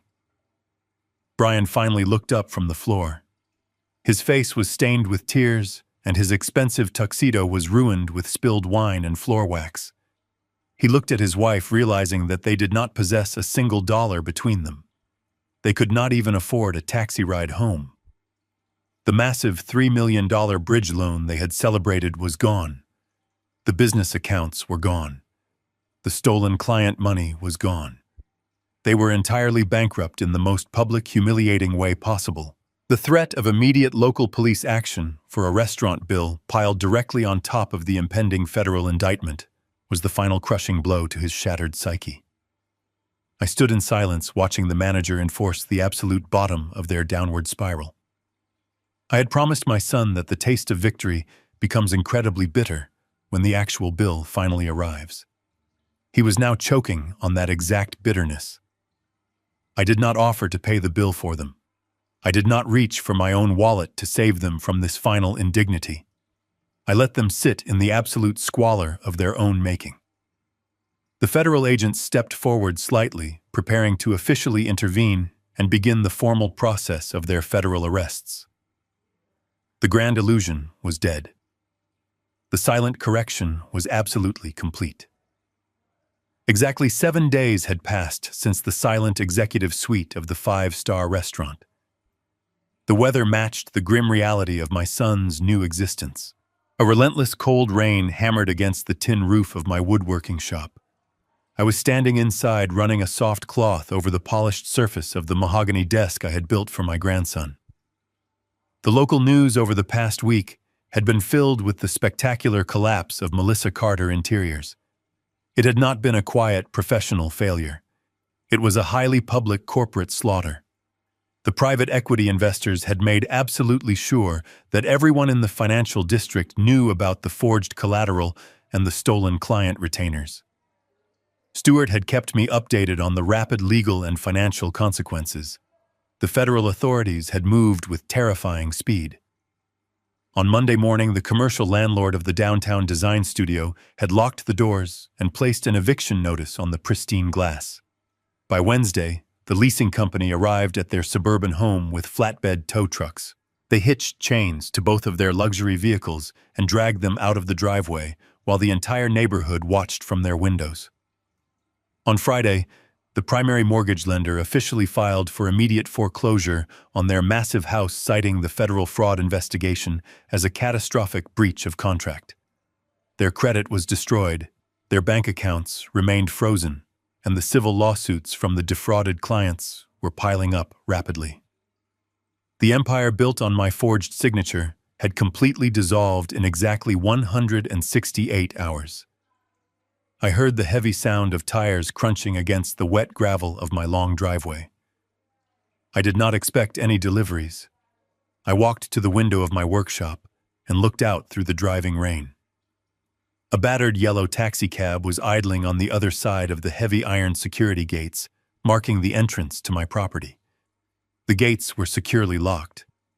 I watched the passenger side doors open. Brian and Melissa stepped out into the freezing downpour.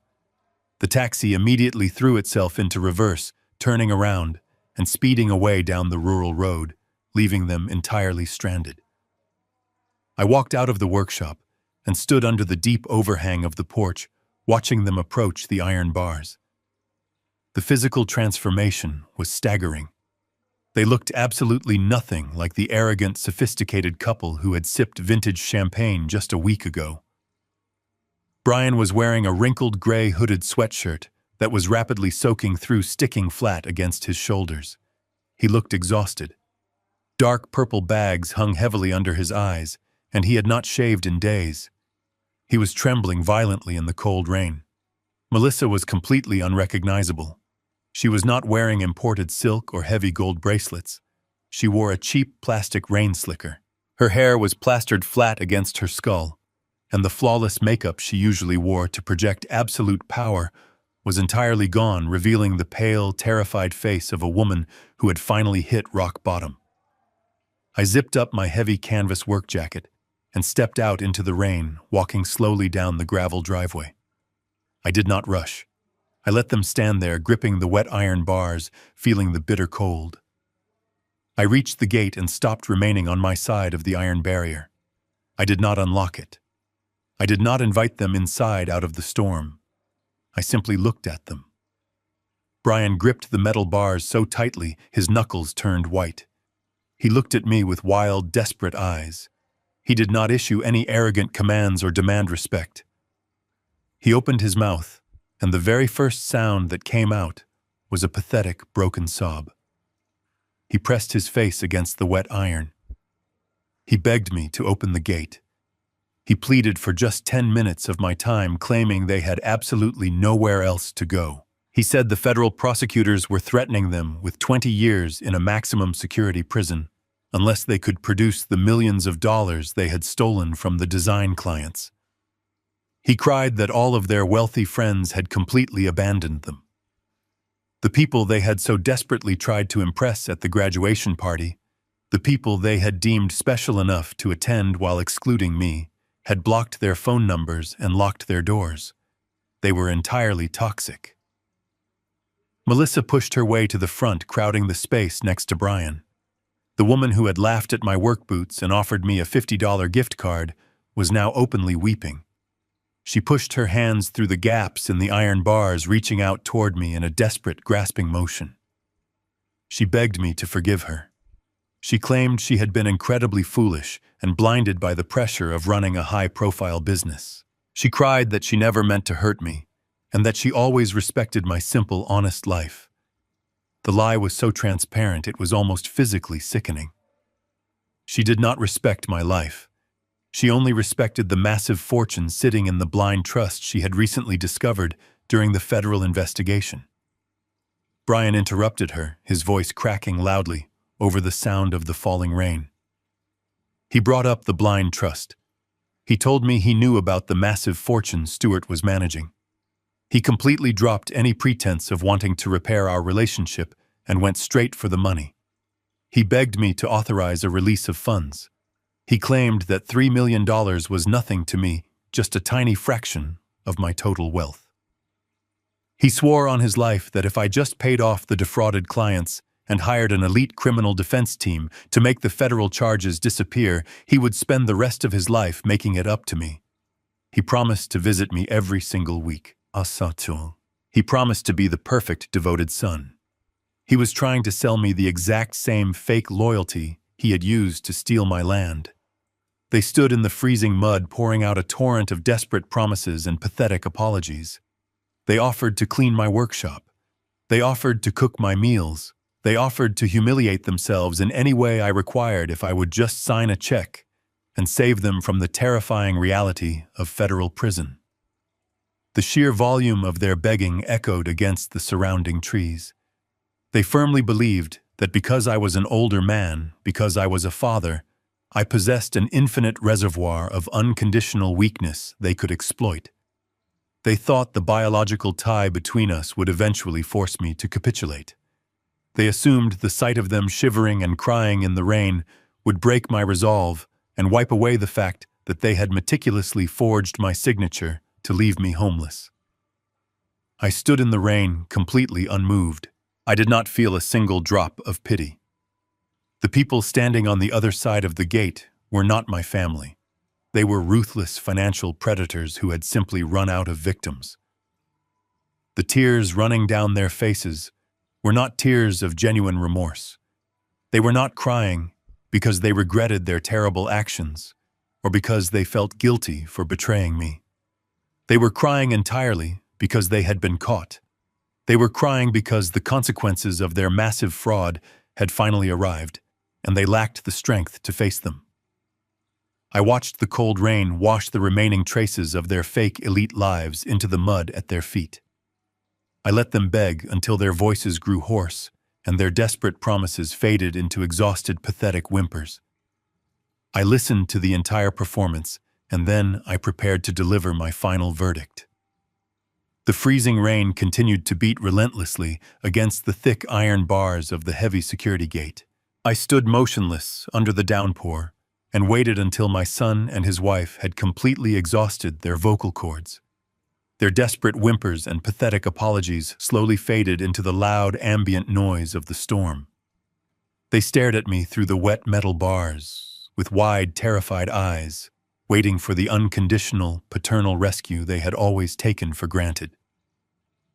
I looked at Brian standing knee-deep in the freezing mud, wearing a soaked, hooded sweatshirt that clung tightly to his shaking frame. I looked at Melissa shivering violently beside him, wrapped in a cheap, transparent plastic rain slicker that offered absolutely no protection from the biting cold. I observed their complete physical and social degradation. I did not feel a single ounce of the parental guilt they were trying so desperately to weaponize against me.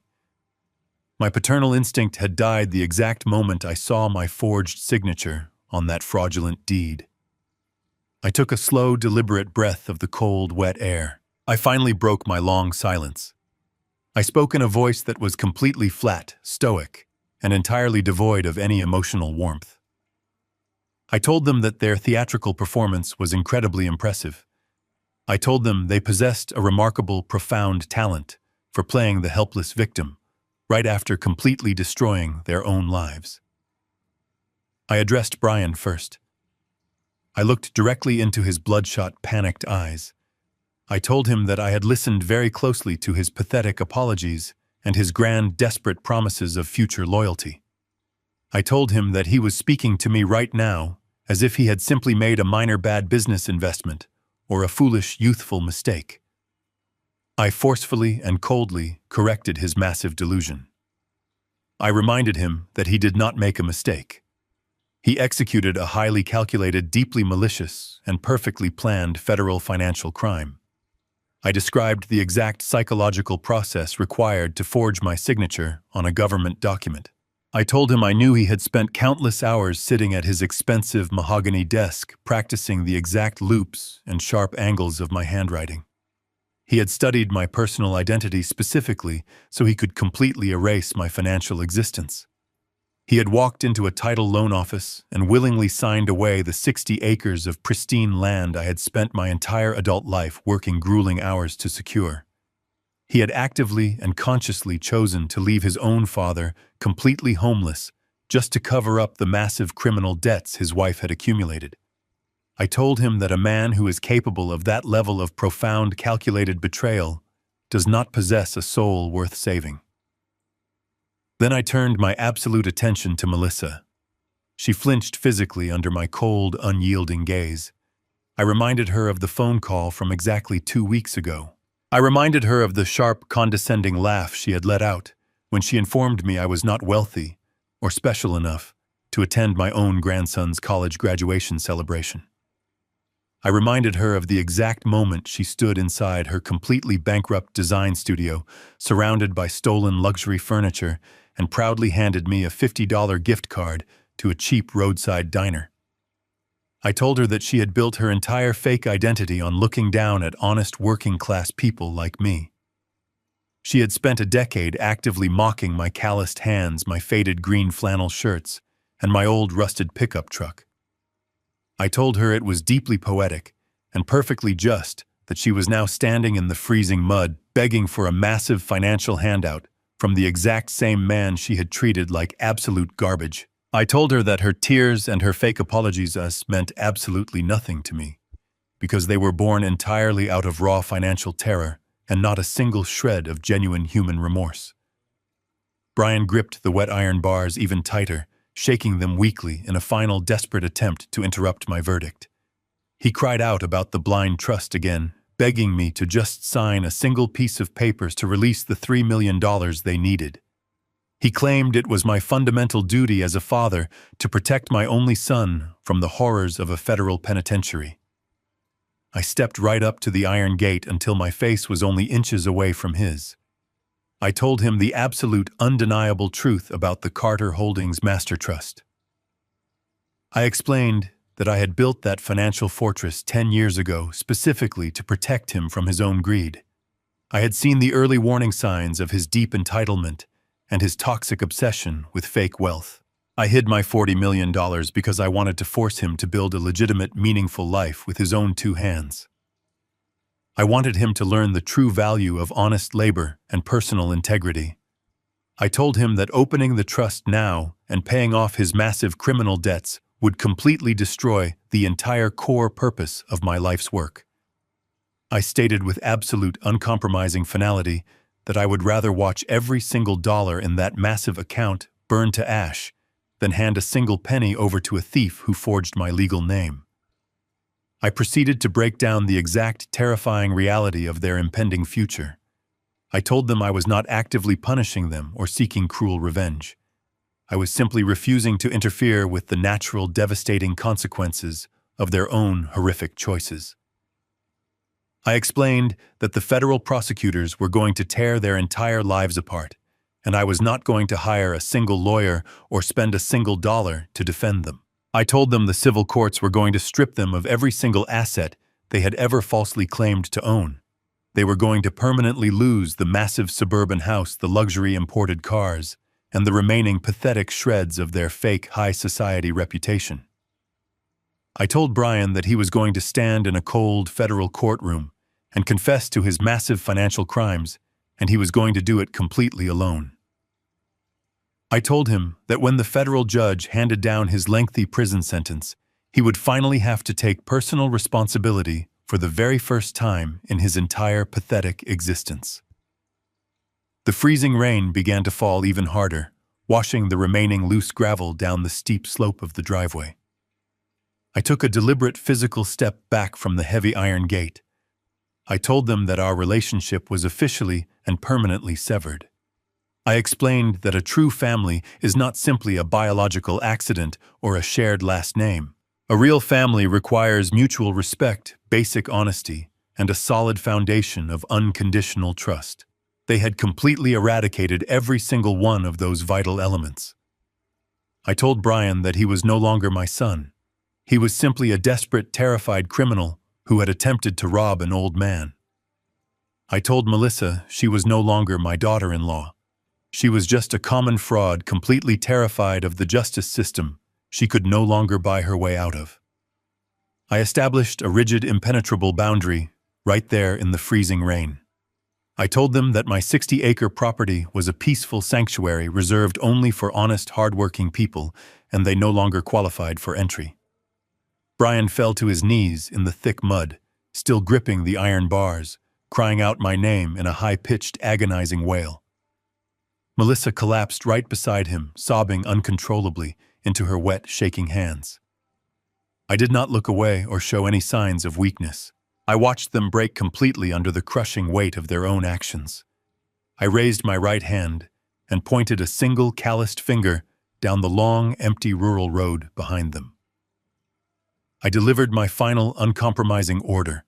I commanded them to turn around, walk away from my security gates, and never return to my property for the rest of their natural lives. I told them that if they ever attempted to contact me again, if they ever sent a single letter, made a phone call, or showed up at my border, I would immediately have the local authorities arrest them for criminal trespassing and targeted harassment. I stated clearly that my absolute silence was the only gift they were ever going to receive from me again. I turned my back on them without another word. I walked slowly and steadily up the gravel driveway, heading back toward my warm, dry woodworking shop.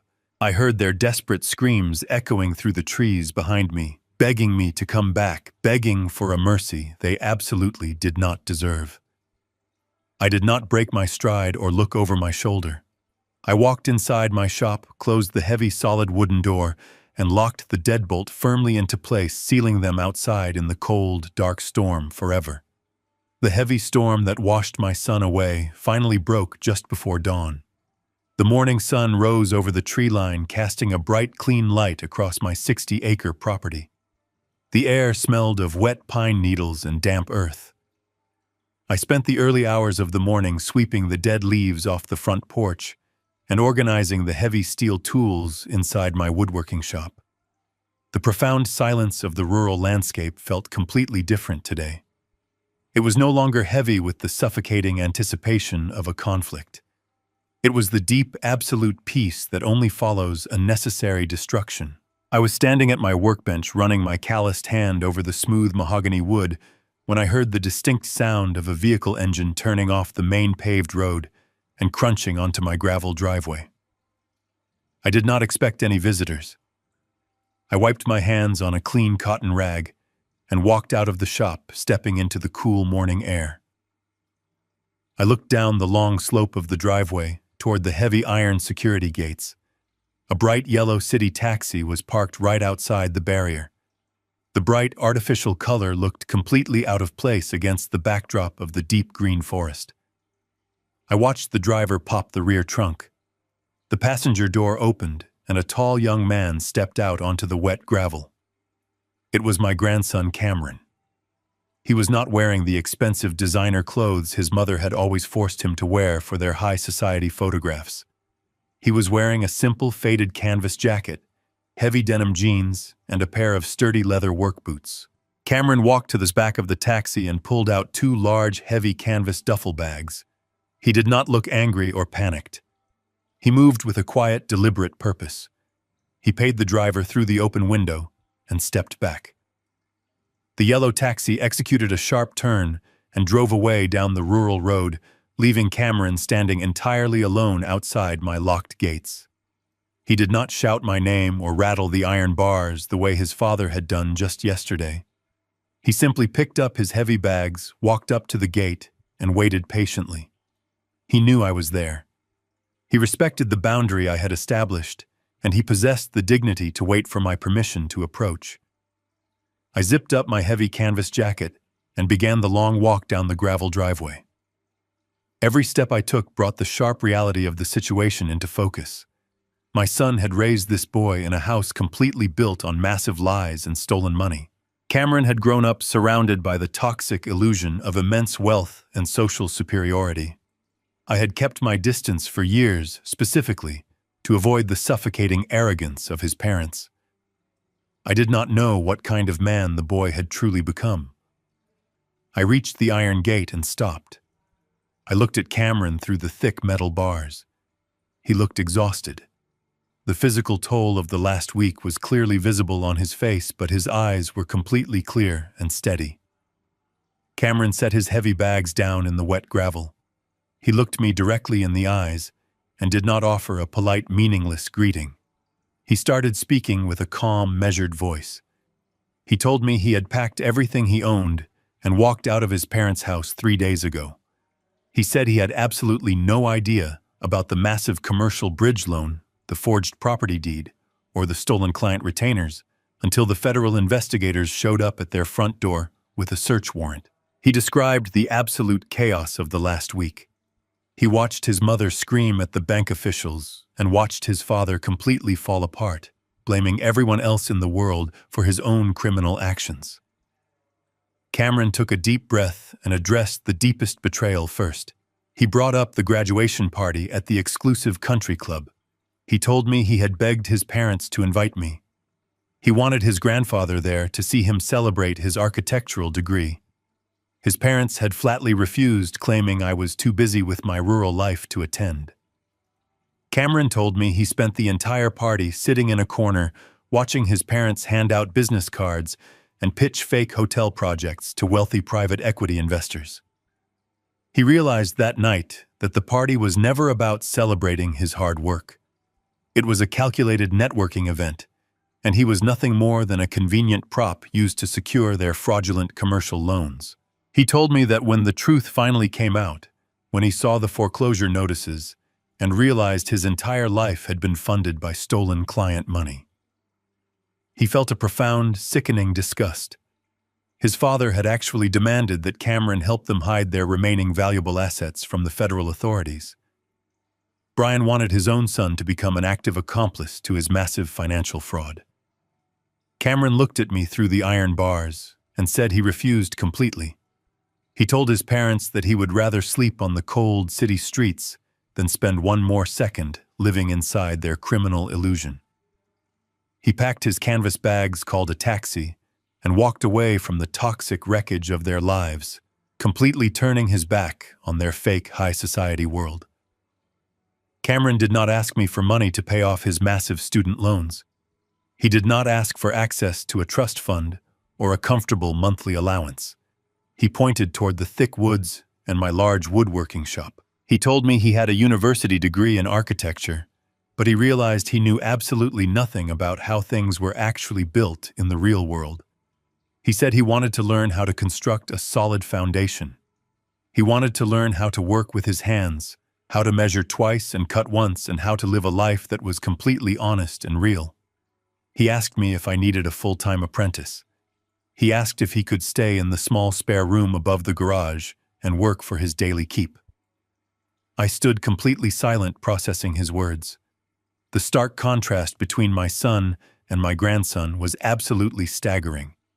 Brian had stood in this exact same spot yesterday, crying in the freezing mud, begging me to rescue him from the legal consequences of his own terrible choices. Brian wanted unearned wealth and a total escape from personal responsibility. Cameron was standing here today, standing tall and composed, asking only for an opportunity to work hard and learn the true value of integrity. He had navigated through the absolute worst kind of toxic parenting and somehow emerged with a clean, honest soul. He had chosen the difficult path of truth over the comfortable path of lies. I reached into my pocket and pulled out the heavy brass key to the security gate. I did not say a single word. I simply slid the key into the heavy iron lock and turned it. The mechanism clicked loudly in the quiet morning air. I pushed the heavy metal gates open wide, breaking the absolute boundary I had established yesterday. I stepped aside and motioned for him to enter my property. Cameron picked up his heavy canvas bags and walked through the open gates, leaving the fake outside world completely behind. I locked the gate securely behind him. The silent correction had completely removed the rot from my family tree, but it had also perfectly preserved the only branch that was actually capable of bearing real fruit. We began the long walk up the gravel driveway together, ready to start building a completely honest future. We walked side by side up the long gravel driveway, leaving the heavy iron gates far behind us. The morning sun was climbing higher into the clear blue sky, rapidly warming the cool air and drying the muddy ground where my son had knelt just 24 hours prior. Cameron carried his 2 heavy canvas duffel bags without complaint. His breathing was steady, and his posture remained completely straight. I led him past the main house and directed him toward the detached garage. A sturdy wooden staircase on the exterior wall led up to a modest apartment nestled directly under the pitched roof. I walked up the steps ahead of him and pushed the solid wooden door open. The space inside was clean, simple, and entirely functional. It held a basic iron bed frame, a small wooden dresser, and a quiet view of the surrounding forest. It lacked the imported crystal chandeliers and the expensive Italian marble he was accustomed to, but it possessed something far more valuable. It offered absolute peace and the quiet dignity of a space earned through honest intention. Cameron dropped his heavy bags onto the braided rug. He looked around the small room and let out a long, slow breath. The tension that had been gripping his shoulders for the past week seemed to instantly evaporate. He looked at me and offered a sincere, quiet thank you. I nodded and told him to come back downstairs when he was ready. I walked back out into the bright morning light and headed straight toward my woodworking shop. I unlocked the heavy deadbolt and pushed the wide doors open, letting the fresh air circulate through the dusty room. The familiar, comforting scent of raw timber, boiled linseed oil, and metal shavings filled my lungs. This was my sanctuary. This was the place where raw materials were transformed into items of lasting value through patience and dedicated physical effort. I walked over to the center of the room where a large canvas tarp draped heavily over a massive object. I waited there, listening to the sound of the birds singing in the old growth oak trees outside. A few minutes later, I heard the crunch of gravel approaching the open doors. Cameron stepped inside the shop. He looked around at the walls lined with heavy steel hand tools, the massive cast iron table saw, and the thick wooden workbenches scarred by decades of continuous use. He took in the environment with the sharp, analytical eye of a trained architect. He recognized the profound difference between a fake corporate office designed for show and a real workshop designed for actual creation. I placed my hand on the edge of the heavy canvas tarp and pulled it back in one smooth motion. The thick fabric slid off the piece of furniture, resting in the center of the room, revealing the project I had spent the last 3 months carefully constructing. The morning sunlight streamed through the open doorway and caught the deep, rich red and brown tones of the solid mahogany wood. It was a massive traditional executive desk built entirely by hand. The surface was incredibly smooth, polished to a glass-like finish that reflected the light with a warm, natural glow. The drawers were perfectly flush with the frame fitted with hand-cut dovetail joints that required absolute precision and immense patience to execute properly. The legs were thick and sturdy, designed to bear significant weight and stand firmly rooted to the floor. It was a piece of furniture built to last for generations. It was the exact opposite of the cheap disposable illusions his parents had constructed. Cameron walked slowly toward the desk. His eyes were wide with genuine appreciation. He ran his hand gently along the polished front edge, feeling the solid, unbroken grain of the ancient mahogany tree. He leaned down to inspect the complex joinery, marveling at the seamless transition between the different pieces of wood. He recognized the hundreds of hours of grueling physical labor and intense focus required to build something of this magnitude. I stood beside him and told him the history of the wood. I explained that I had purchased this specific mahogany timber over a decade ago, saving it for a project that truly mattered. I told him I started planning the dimensions and cutting the first boards the exact same week he began his final semester of architectural school. I explained that a man entering a challenging profession needs a solid foundation to work upon. He needs a space where he can sit down, organize his thoughts, and build his own future based on hard work and honest calculations. Cameron stood up straight and looked at me, his eyes shining with a deep, unspoken emotion. He realized that while his parents were busy planning a massive fake graduation party to impress wealthy investors, I had been standing alone in this dusty workshop, quietly building a monument to his actual achievement. I reached into the front pocket of my faded denim jeans. I pulled out a small, heavy ring holding 3 polished brass keys. I held the keys out toward him, resting them in the palm of my calloused hand. I told him that these keys unlocked the deep side drawers of the mahogany desk. I explained that the desk now belonged entirely to him. It was my official graduation gift. I told him it was the first piece of furniture for his new life. Cameron reached out and took the brass keys. His hand brushed against mine, and I could feel the solid strength in his grip. He did not offer empty, boastful promises the way his father always did. He did not claim he was going to conquer the world or become a massive corporate success. He simply looked down at the keys and promised that he would never take the desk or the lesson behind it for granted. He promised to treat the wood with respect and to ensure that whatever work he produced while sitting behind it would be entirely honest and true. I looked at the young man standing in front of me and knew with absolute certainty that the family legacy was finally secure. The toxic entitlement that had poisoned my son had completely bypassed my grandson. I turned away from the desk and walked over to the long wooden workbench resting against the far wall. I picked up a heavy leather tool belt and tossed it onto the wooden surface. I pointed to a stack of rough, unsanded oak boards waiting in the corner of the shop. I told Cameron that the desk was his, but the small apartment above the garage required payment through daily sweat and blistered hands. I instructed him to grab a sanding block and start smoothing down the rough edges of the oak timber. I told him we had a long day of hard work ahead of us, and we were going to start entirely from the beginning. Cameron smiled a genuine, relaxed smile. He slipped the brass keys safely into his pocket and walked over to the workbench. He picked up the heavy sanding block, feeling the coarse grit against his palm. He took his place beside me at the wooden bench, and we began to work together in comfortable, productive silence. The rhythmic sound of the sanding block scraping against the raw oak filled the quiet workshop. It was the sound of a completely new chapter.